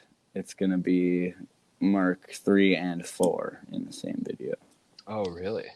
Yeah, because I have it's just adding those little quick disconnects that I found to the tubing, so that you can either swap out the cartridges, you know, like you can have a bigger cartridge filled and, you know, swap out your arm cartridges, or you can just, you know, for comfortability reasons, just take it off and leave the web shooters on, you know. Right. No, I remember I looked back just a few days ago. I watched I don't know if it was your year in review video or if it was back to one of the early ones you posted, but I had been struggling with I bought some of those quick disconnect, those what are they called? The airbrush ones. Yeah. And so I bought the one on Amazon that had like the 5 male ends. Mm-hmm. And so I've been like, man, these are so great. I should really like utilize these more. And so I was trying to figure out a way to get it onto the concealable. And that's when I learned actually that the Monoprice Select Mini Mini V2 prints, it can print like BSP threads like super fucking well. It's incredible. And Autodesk, the Fusion, yeah. Oh bro, I got it. It's perfect. It fits in there like a fucking charm. Oh, dude, you gotta send me some STL files then if you made it already. Well, I'll send it to you. The main problem I had is that I can't like edit. Like I'm a Patreon of Human Spider, so I got his STL files, but I can't like edit them in the way that I would like. So I made this. It's basically just like a coupler that goes from the male blowgun, airbrush, yeah, Well, I airbrush. already have a file of the concealable opened up for Right, that to no, fit in there. and I saw that you'd done what I wanted to do, where you've put the male end of the airbrush coupler like right smack on the ass of the concealable shooter. Yeah, yeah, And so I was working on that for like a fat minute, and I didn't want to pay the extra funding to get the the direct BSP couplers from like Britain, because yeah. Oh man. I'm not over here trying to do that. I saw that, I mean, you messaged me about paying what, like $60 for that, and I'm like, that's too much for a coupler. I'm over Yeah, here hurting at a Home little ass Depot. piece. I'm here over here hurting at Home Depot because I spent $40 on the ARM cartridge. Yeah, no, yeah, dude. I was surprised, how expensive those are, and it's really the fucking pipe that's like $14. Right, it's always the goddamn nipple. I know, fucking hell. But I've only got the one. I don't want to shell out for the second, so I'm hoping to just make like one, like perfect, beautiful, like all my effort into the one, and then maybe I'll think about duplicating it. Again, I'm not fucking Spider-Man. I'm not interested in Right. both. The concept of like everyday wear is interesting to me, but like I don't need to. I'm not gonna use it to get myself out of any jams. I got a mouth. I got the fucking legs to run away from any situations I'm in. Yeah, I mean, I'm not. I've had the concealables filled up with some pepper spray before. I'm not gonna lie. Well, yeah, but you're in a much more dangerous area than I am. Yeah, And yeah, in my situation, I'm driving through the most dangerous areas, so I'm not like worried about anybody talking to me.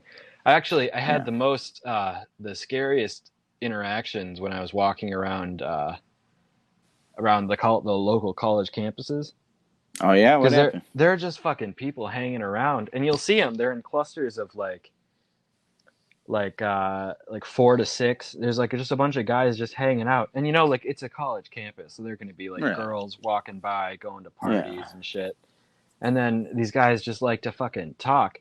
So I'm a fucking goofball, dude. I'm not like a rough and tumble kind of guy. Like I'm 21 years old, but I'm still very much like I'm a boy. Like I'm a man legally, but I'm not physically intimidating to anyone.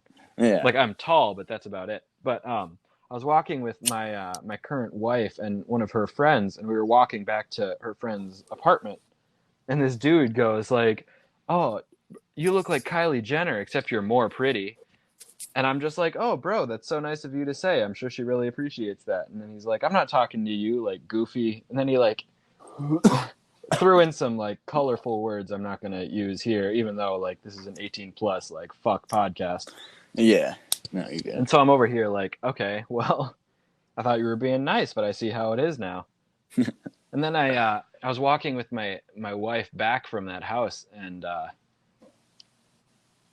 like this is going to be like a lot for me to tell, but uh, apparently one of the guys made a comment to her, and so she turned around and flipped him off. And like my wife she's like a spitfire. She does not take shit from fucking anybody. Meanwhile, I'm over here like, oh shit. So she flips this guy off, and the guy, like as we're walking away, the guy yells like, "Hey, if that dude you're with turns around, I'm gonna beat him up. I'm gonna like kick his ass." And so I'm sitting there like, "Oh shit, this is the first time I've ever been threatened by like a goddamn stranger." I'm over here like shaking in my boots, like I'm not gonna fucking turn around. What am I, fucking insane? Right. But it's situations like that when you're walking around with like a woman and you've got like something that you're like you it's not like you're walking around by yourself where it's like you're just like by your fucking self. You can get out of situations, but it's when you're with someone you can protect or you need to Yeah. protect. I mean, I'm a gun owner, myself. I have like 5 guns, but I've only had to ever point my gun at one human being ever, and it was only for like 15 seconds, and he was compliant. It was some dude trying to break into my house, but Oh fuck. That's like yeah, That's like But I did kind of overreact. I'm not even gonna lie, and that's why I only had it on him for a short time because I get he was yeah, he isn't anymore, but like 3 houses down, he used to be my neighbor, and he was fucking wasted, and I guess he thought our house was fucking his house, and he was locked out. Obviously, his keys won't work on my door. right, right, right, right. And I woke up to fucking the like just a bunch of thudding, and my wife was like, somebody's trying to kick out the basement window, so I walked outside, with my gun and everything, and because it was fucking pounding and pounding, and I'm like, all right, let's fucking go, and I seen him. I had my flashlight and everything, told him, what the fuck are you doing? He seen me, he seen the gun, fucking put his hands right up in the air, and he's like, oh shit. And I just knew, like, immediately, he wasn't a threat. He's fucking, Yeah, he's made it. fucking Joe from Two Doors Down. Yeah. And I'm like, dude, what the fuck, man? And he's like, oh, I thought this was my house, dude. I'm so sorry. Oh God. But yeah, like that only one ever time I've ever had to like actually draw my gun on somebody, and I'd like to keep it that way. I don't like fucking guns. I mean, I definitely have them, for if the time comes, because like, when it comes to protecting my family, fucking sorry, there ain't much that I can fucking do about that. But if the situation comes for it, I would rather not even bring the motherfuckers out.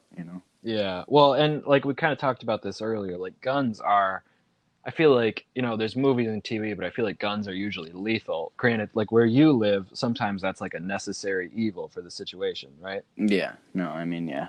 But I like mean, where, I don't. The only time that I'll ever bring my gun with me outside of my house is if I have to like work in some dingy neighborhood in the city. If I'm doing like a remodeling job or something, and that's right. only because people try and fucking steal my tools out of the van, or fucking there'll sometimes be like fucking violent squatters in the place that we're like remodeling or something Oh like that. yeah. So No, you know, I've had my share of experiences with those types of people. You like for me it's usually like subcontractors yeah, because I'm on like the other end of it where like I'm not directly working. Like I'll work to like clean it up and stuff, but like there's some subcontractors where you meet them and you're like, "Well, you seem like a nice guy, but you're also like you're clearly on something and like you're right, kind of an unpredictable variable at this point." right, exactly.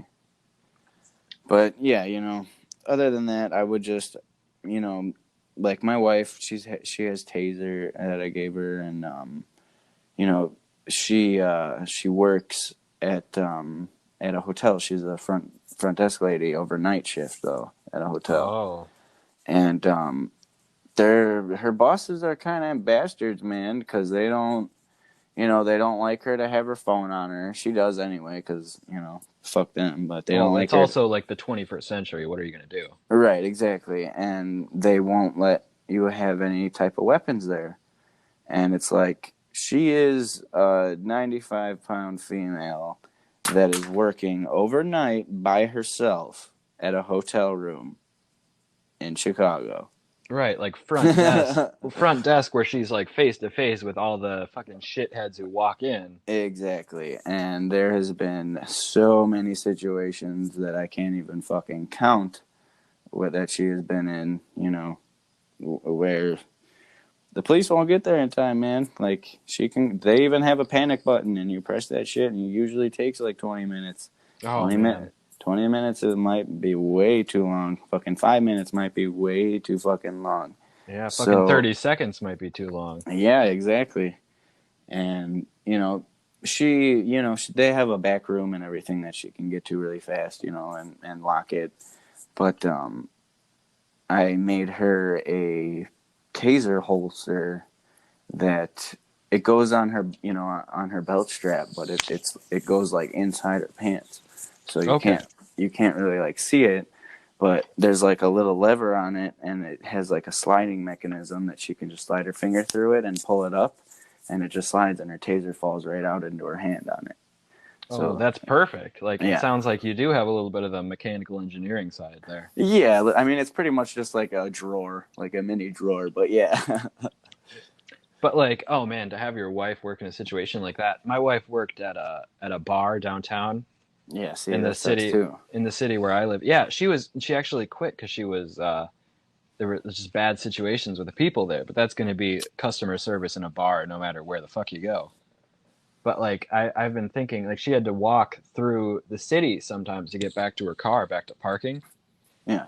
And it's like, you, if there's one way to like put this hobby in like a good direction, it's to make the people that you know like safer. It's like to make something Oh that they yeah. can use. Like they make like those like the knuckle tasers. They look like brass knuckles. They look Oh like yeah. Yeah. The yeah, blast knuckles. right. And like having that on you isn't illegal, but where I live, having like regular like metal, it specifies metal knuckles is illegal. Yeah. No, brass knuckles are illegal out here too. I mean, it's just because like the amount of damage that you can do to somebody where they, probably won't necessarily die is like it's terrible. Yeah, I no, I mean, can imagine you shatter someone's face, and then I mean, there's not yeah, like a lot break you their can do about teeth, that. fucking everything. That's a it's a shitty beating. Right, but if there's one thing for like the adult members of this community, it's like we gotta put our energy into like the Spider-Man of it all is fabulous. It's great, like it's fun fantasy, but you also have to you got to think about how you can apply it like practically. Oh yeah, Because like we both have wives in kind of dangerous situations. We have to be able to put it in to like a usable format where it can protect the exactly. people that we care about. And ourselves. Well, yeah. For me, I feel like I can talk myself out of most any situation. I'm good at that part of it all. Yeah, you got a mouth. Like a little bit, and I don't look like someone who's worth fucking with. So Yeah, I got that same problem too. Fucking, I mean, I don't know. I've never like been bullied or anything. So my whole life, I've always had a lot of friends. well, I mean that's ideal, man. But I I mean, I haven't been also like what's that what's going? that? No, I Like was I gonna haven't. say I was also a shithead in school, and I sold a lot of stuff. Well, I mean, but like that's part of it. Like we all have like black past. We can put that shit behind us. I Oh wasn't yeah. bullied at all, but like I for sure walked around with a negative attitude, and I think I had a lot of people who were afraid of me. Oh yeah. I mean, I bet it's because of the metal mostly. Yeah, the medal and the fucking Baphomet pendant and the fucking Slayer shirts. Oh yeah. Yep. That will do it, my friend. I also went to Yeah. some nice schools, so the people were like they didn't know what the fuck was going on. Yeah. I actually I went to a Christian school, went in Hmm. like a middle school for like a year. No, not even a year. It's probably like half a year. But uh, I got in a lot of trouble there because I was fucking.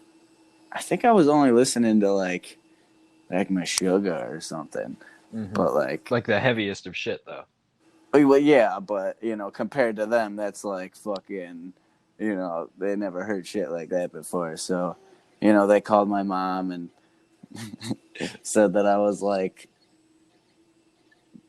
being blasphemous or something. I not listening to non secular music, and Non secular music. yeah, and like my mom was even weirded out about it because my mom's like she's an old school rocker. Like she likes fucking Led Zeppelin and Black Sabbath and shit like that. So she you're not gonna convince her that music is a bad thing. Especially when she listens to Led Zeppelin and they're one of the most fucking satanic bands of all time. Oh, sure. Dude, there's Satan infused in every Led Zeppelin album. Is there really? Oh yeah, See, yeah. I Not listened even, to not even because of Stairway to Heaven played backwards either. Fucking Jimmy Page is he's a theistic Satanist, but he's still like black magic and all that fucking bullshit. and see that's wild to me because I'm like a Zeppelin fan, but I like my favorite Zeppelin song is "Trampled Underfoot." Mm-hmm. And I listen to that, and it sounds like a fucking parade of ducks, like walking down the street. Like that's what I think Yeah. of. I'm like, this Yeah. is the most innocent shit. Yeah. No, I mean, Robert Plant, that dude kind of, I mean, he had every reason to, because, I mean, like, his son fucking drowned, that's a pretty fucking traumatic thing. Yeah, that sounds like But, almost like an Eric Clapton level fucking sun death there. yeah, yeah. And, with his lyrics, he just kind of fell off the wagon a little bit, with the shit that he was writing, you know? Right. Well, Just that's kind like of, that's what makes music good, though. It has to have like meaning behind it. right, exactly. And, I don't know if he was ever like actually into Satanism or anything like that, but he definitely had the imagery, on point.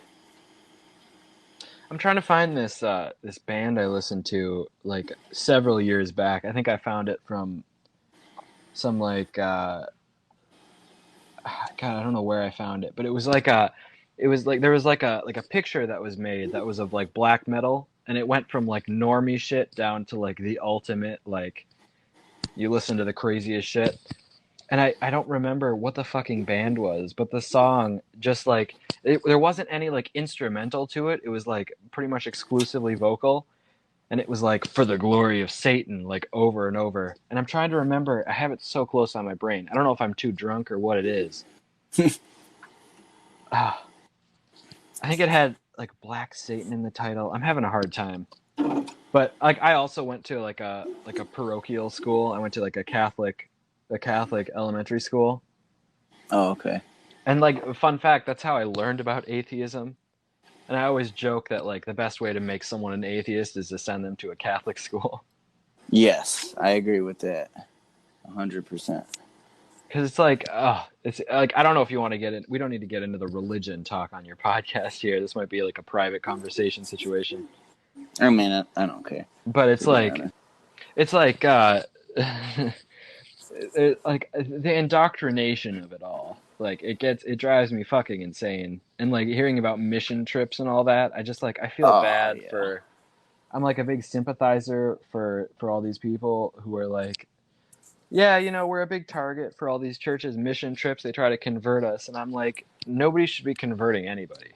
Right. Exactly. Everybody should have the freedom to believe whatever the fuck they want to believe Right, in. like if your religion is so great, then let people fucking find it on their own. Right. Exactly. No. Yeah, I agree with that. I definitely agree with that. I don't know. We can steer this back to Spider-Man if you want. I have some talking points here. I know we're at an hour 49, but Yeah. Go ahead. Go ahead.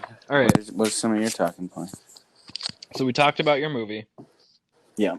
Talk about the Uh, movie. I feel like you ask all your guests who their favorite Spider-Man is. Yeah. Yeah. That is actually on this list. So let me ask you that question then. So who's your favorite Spider-Man? Well, I know like you're a big fan of Andrew Garfield, right? Oh yeah, And yeah. He's probably my favorite. I can absolutely respect that because on like an engineering level, like we see him build his web shooters.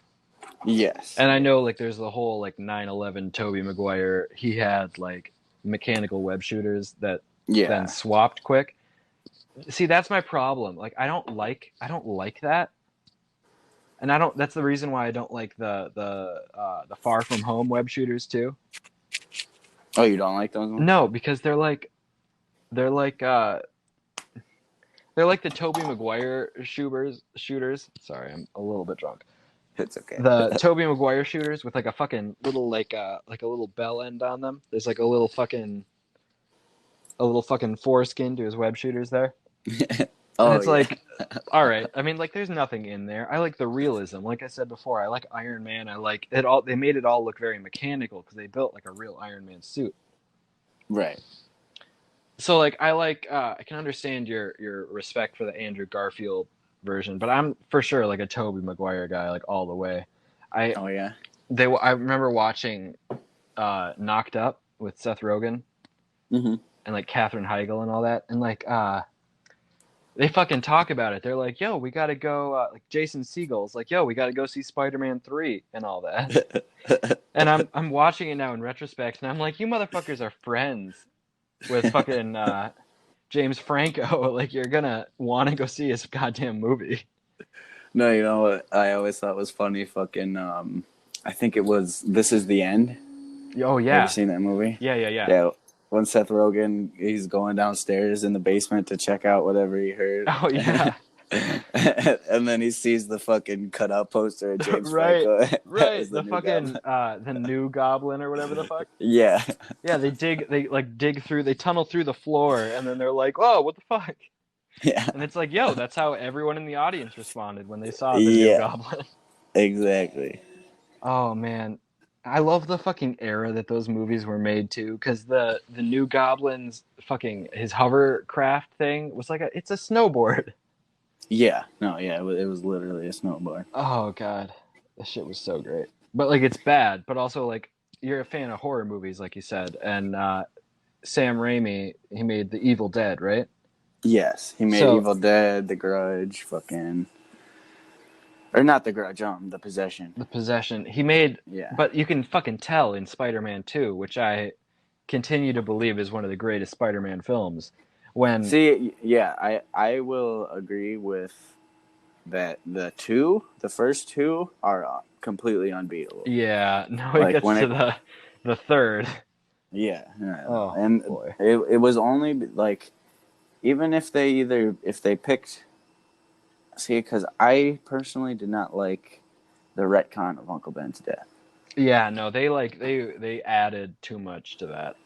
Right, and I don't know if you ever heard me say this on a podcast before, but you know, in the eyes of the justice system, Peter Parker killed that man, Yeah, Dennis no, he Carradine. he for sure. It was like, have you seen Edward Scissorhands? Mm-hmm. It felt like that shit to me, where he pushed the guy out the window. Like Yes, he might as well have fucking had blood on his hands for that shit. right, exactly. But they created a redeemable aspect, for Yeah. that. Well, But then and you can they relate took to that. right, exactly. But then they took it away in 3 by saying that it was Sandman that Right. was the one who shot him. So So then that then it's Spider-Man is the fucking murderer this whole time. It's like, exactly right, oh, exactly, and you know that was just one of the bigger, I guess, like meticulous fucking things that I didn't like about it, but it was mainly like like Mary Jane too. I had a big problem with her. Like fucking, she was the biggest villain of that trilogy. I mean, In she my was opinion.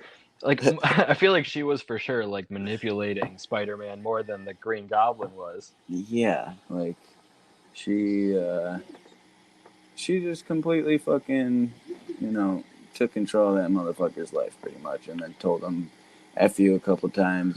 Got married in front of him and Oh ditched God, ditched that dude then for him again, and it's like God, holy shit, baby. J. Jonah Jameson's son. Yeah. Again, I'm not a comic book fan, so this shit all came out of the blue, and I was like, hold on. Well, yeah, I mean, and that's another thing that made people upset was that they chose Mary Jane to be the first love interest, rather than, like totally skip Gwen Stacy. Well, yeah, and then the Gwen Stacy bit in that was Spider-Man 3, right? Yeah, yeah. Yeah, and they had him fucking just in front of Mary Jane. He was like, "Yeah, for sure, I'll do the Spider-Man kiss with you. I don't give a damn." Yeah, for real. Oh Like for God. no reason at all. Oh, But hey, they had those movies had their good things about it and they had their bad things. Like I still liked a lot of the scenes in Spider-Man 3. Like a lot of the fight scenes were badass as fuck. That definitely had some good points to the movie, yeah. For And sure. I feel like that's why I have All Black by Good Charlotte on my fucking music playlist, is because of that fucking scene where he's ripping it all off on the bell tower. Oh yeah, yeah. Oh God, that's dope, but like the movie didn't deserve it. Yeah. I mean, it's just if they saved Venom, just like maybe left the cliffhanger on the symbiote to where he took it off of him and it bonded with whoever, a different casting choice Not the than they fucking picked. guy from That 70s Show, that's for sure. Yeah, yeah, I know. I've said that a bunch, but Absolutely, yeah. I think everybody's said that a bunch. yeah, that was just really poor decision. I mean, I did like the contrast of the two. Like he was the opposite of Peter Parker, which what Venom is supposed to be. You know what I mean? Right. And he was a on a reporting level, whereas Peter strives to get the truth, and he wants to get the real story behind everything and show everybody what's actually happening, not for profit, but for the good of whatever. Where Right. that's where his standpoint is. Eddie Brock is willing to fucking bend the rules and manipulate and fucking do what he needs to do for the money and fucking for the fame and fortune, and so that he can be good looking and have his moment. Right. And this actually brings me to a new topic. I don't think you've talked about the Venom movie on your podcast. Oh yeah, I don't think I have either. I liked it. I did. I really liked Tom Hardy's version of Venom. I just hope that they bring Spider-Man into the story. Yeah. I mean, I think they're gonna. Have you seen the Morbius trailer? Yeah, I have seen it. I Yeah. watched that like before we started this recording, and I just like I love it so much, and I can't really explain why because I know like Jared Leto is objectively the worst Joker of all time. Yeah. Yeah. No, But I I just agree with that. like I dig it. But he is such a good actor, though. He is. He's such a good actor. Yeah, but I don't know, man. I think it was just the writing of that movie. Plus, I don't think I have a theory. If you want to get into some shit, I have a theory that he's a Robin. A Robin, really? Yeah, yeah. All right. Well, I mean, I guess it depends on who's Batman. So okay, well, because it has to take place in the Bennett. I know the DC and movie universe is kind of continuity out of whack right now, but Ben Affleck Batman, I think it's either in Batman versus Superman or Dawn of Justice when you see him in the Batcave and he's looking at the Robin costume. Oh, the like the sculpture. Yeah, Yeah, no, that's for sure. Dawn of Justice, because I haven't seen Justice League. Okay, yeah. I didn't yeah. waste my fucking time on that. Yeah, it wasn't that great. Oh god. But so you on closer inspection of that costume, you see, it says "ha ha ha" jokes on you, Batman. Spray painted on there. The costume's all battered up and everything. Yeah. And you can see there's some bullet holes in the chest, Mm-hmm. but there is like armor there, underneath the costume, and like Kevlar and shit. Yeah. That's not like punctured. And then you see there's two distinct bullet holes on either side of his shoulders, on both shoulders. Oh really? And there's no padding underneath there. And then if you look at the Joker in Suicide Squad and like his promo pictures that they did, and even in the movie, there are two scars on his. Right. And he also has a tattoo of a robin on his face, or I mean on his arm or on his ribs. I don't remember where it is exactly, but somewhere. And that J on his face, I think, is actually instead for standing of Joker, I think it stands for Jason Todd. Oh. Yeah. And then if you look at Yeah, I'm pulling up pictures of it right now. yeah, look at the Robin suit and look at the bullet holes, and then pull up some pictures of Jared Leto's Joker and look at his shoulders. All right, I'll do that. Yeah, and also I'll show some pictures on screen for you guys to listen in, so you can see my little theory that I'm talking about. Oh, and this is the hands on the head fucking. Yeah. Okay. Oh yeah. I think see it is in there. I see exactly what you're talking about. There are Yeah. two distinctive marks. Yeah, that's what I'm saying. God, it's wild to believe that this is the same guy who was in Fight Club. I know it, but yeah, that's just a theory that I've had, and especially because it says in uh, Suicide Squad that Harley Quinn is wanted for the kidnapping and death of a Robin. And Really? yeah, and I don't know if you ever watched Batman Beyond, the old Which Batman Beyond.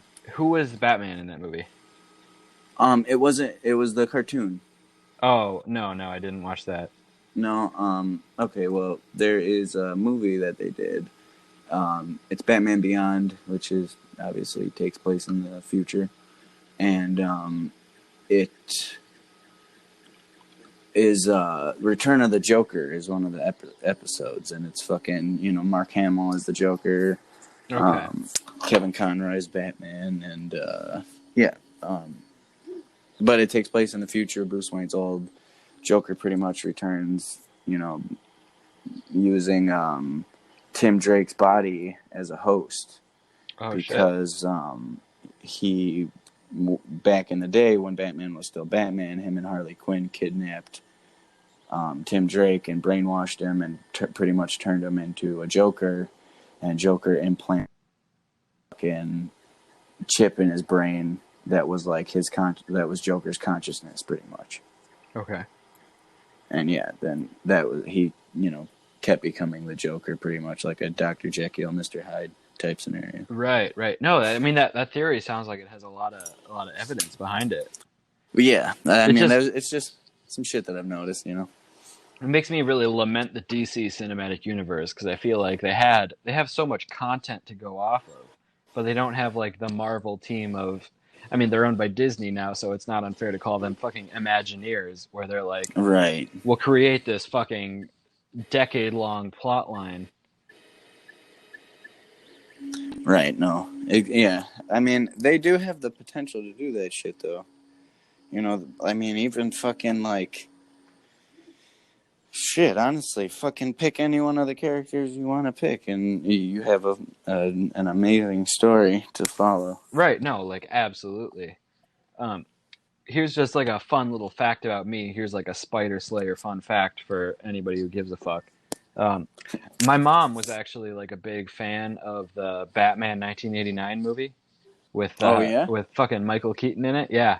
Yeah. So she named me after the Joker in that movie. My name is Jack. Yeah. So she named me after the Joker character, who's played by Jack Nicholson. Yeah, Jack Napier. Jack Napier, yeah. That's awesome. It's like a weird legacy to carry on in my life, but yeah, that's awesome. oh, this shit. Badass. But yeah, so like, I don't know. I'm excited for this new fucking Robert Pattinson Joker. Or Robert Pattinson Batman Joker. Batman, yeah. I feel like this is gonna be. I feel like it should be better than the Ben Affleck Batman movies. Yeah, I did. I liked Ben Affleck as Batman. To be honest, that fucking warehouse scene was so badass. From Batman v Superman. Yeah. Is that the one where he kills people? Hell yeah. Oh. Yeah, I don't care if Batman kills people. That's fucking cool to me. I feel like that was such a plot point in the Christian Bale movies, though, where it's like, I'm going to make you break your one rule. And it's like, oh, shit, that means something. But now with Ben Affleck, it's like, well, it's kind of like whatever universe it was where there's like an alternate universe where Batman or Bruce Wayne was killed. Oh, yeah. The Flashpoint. Yeah. Absolutely. Where Thomas Wayne becomes Batman and Martha Wayne becomes the Joker. Yeah. Right. Yeah. That's kind of what it reminded me of because it's also like a much older Batman. Yeah. Oh, yeah. And he's also a fucking surgeon. Right. Yeah. But no, it fucking. I've always loved Batman as a character. Just Frank Miller, though, well, no, maybe not entirely Frank Miller, but mostly Frank Miller and Tim Burton is what at least in pop culture, is what made Batman what he is now. Like, from like the Adam West campy shit to... Oh, the fucking eyebrows on the mask shit? Yeah, to now the more fucking, master fucking martial artist, fucking detective, super trained badass motherfucker, Right. like intimidating. Yeah, that was Frank Miller and Tim Burton that really helped push that Batman. Well, I mean, all the better for the series as a whole. Mm-hmm. Because like I mean, people still fucking love Batman, even those who don't love the comics. Oh yeah, I mean it's hard not to, man. The motherfucker is like literally I think what every male strives to be like, you know. Right. No, I mean Just he's perfect in like every way, and he's a fucking mortal human, so he's yeah, more relatable exactly. than fucking Spider-Man, who was designed to be relatable. Right, exactly. I don't know how long I have you here. Like it's 2 a.m. for us. I don't know. Yeah, Have you same here. seen Joker? I have. I loved it You so loved it much. Oh with yeah. Joaquin Phoenix. Oh yeah. I again not a comic book guy. I don't know the intricacies of the Joker. My namesake they don't ring that true to me, but I thought it was so fucking good. Yeah, I did too, man. I mean, a little bit of some weird continuity going on. Hmm. With like the whole Bruce Wayne was a child thing, Right. but I still didn't take away from how fucking badass that movie was. Well, no, and it was great, and I feel like you could still have a universe where Joaquin's Joker is like I don't know how old he's supposed to be in the Joker movie, but I feel like he could be like 50 years old. Then you have like a reverse Flashpoint situation where you have like an old Joker and like a 30-year-old Batman. Yeah, yeah, yeah. I mean, it's cool. You know, I I am a sucker for like the psychological fucking drama, aspect behind the Joker. That's just something that's always like kind of spoken out to me and fucking. I'm not saying that like I relate to the Joker or anything like that, but it's Right. just No, there's like a little bit too much of like a school shooter yeah, association now. right, exactly. No, but like I've just kind of always been intrigued by like that psychotic mess of a person. You know what I mean? And I guess it's just kind of like the why. Hmm. Why is this person like that? That will never be explained. That catches my attention so much. Right. But it's just like I really like how they did it in the new Joker movie. Like they gave him an origin story without giving him an origin story because from a writing standpoint, whoever the main character of a movie is, the audience is going to root for that character. That's just whatever perspective you're seeing the movie from. That is, who you're going to root for, no matter if they're good or bad. Right. And he's in every single scene, so there's no Right. escape from. Exactly. And at the same time, you're writing this origin story from this man's point of view of what he sees and what he's going through. But then on that same note, they made him such an unreliable narrator throughout the whole movie Oh that by yeah. the end of it, you have no idea if anything fucking happened or not. Right. And all those fucking scenes with Zazie Beetz of Mm-hmm. fucking Deadpool fame. Oh yeah, Oh God, it's a mind fuck of a movie, and I think that makes yeah, it so wonderful because the Joker's always said like I have my backstory is kind of a like a choose your own adventure kind of. yeah. If he has an origin story, he prefers it to be multiple choice. Absolutely, yeah, that's it. That's the quote. Yeah, I mean, he's just. I mean, what do you? Well, you said you don't read comics. Fucking, there's 3 Jokers right I now feel like in I've DC. like I've heard that one of them was like the Red Hood, right? No, no, no, no. They're fucking triplets. Wait, okay, so is this So okay, there's DC has run. It's the New God storyline, okay. pretty much, and it's In short, it's pretty much just comparing the fucking Justice League members to the old gods, like fucking, Zeus and Oh, Hera. the And Greek fucking, gods. yeah, yeah. Yeah, I'm And reading. like they're pretty much like the reincarnations of them, you know what I mean? Right, like I'm reading Percy Jackson with my wife, so it's like this is all. That makes a lot of sense to me. Yeah, yeah. So like, Batman was the god of wisdom, whatever the fuck his name Athena. is. I don't know. All right, Maybe. I guess it doesn't matter. Yeah, I'm not sure exactly, but yeah, he is the god of wisdom, and there's this thing called the Mobius chair, right? And the Mobius chair is this like really high tech chair that this cosmic being used to sit in, and it pretty much will reveal any questions of the universe that you have while you're sitting in this chair. You're pretty much all knowing, All right. being. And Batman sat down in it, and the first question he asked was, "Who is the Joker?" And then he's like, "No, that's not possible." And then the fucking comic ended. Okay. And then in one of the Batmans, I think fucking one of the newer Gotham Knights, or it might have been even Death in the Family,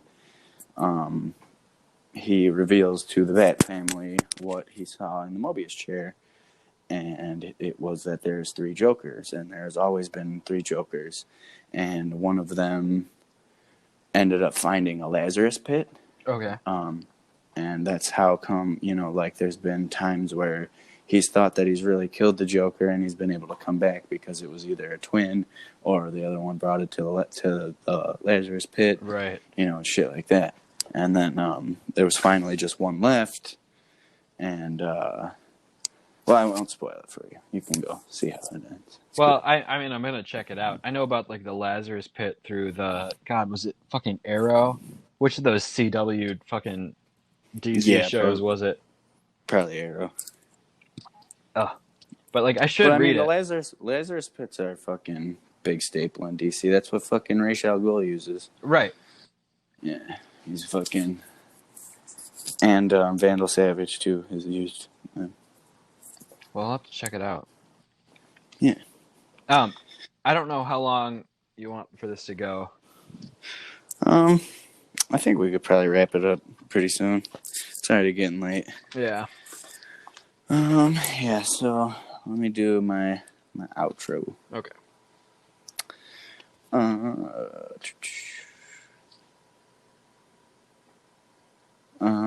If you guys want to see any more of the stuff that we're talking about, be sure to subscribe to Spider Slayer's Instagram and hopefully his YouTube account pretty soon.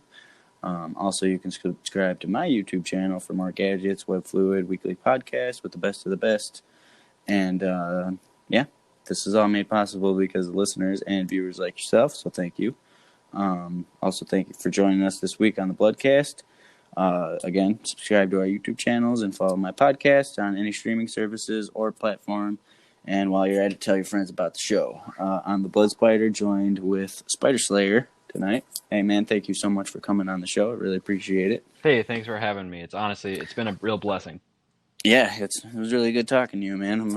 I'm sure we'll end up working together a lot throughout the coming weeks. So, looking forward to it, man. I'm absolutely open to it. But yeah, I'm Blood Spider, and thank you for watching.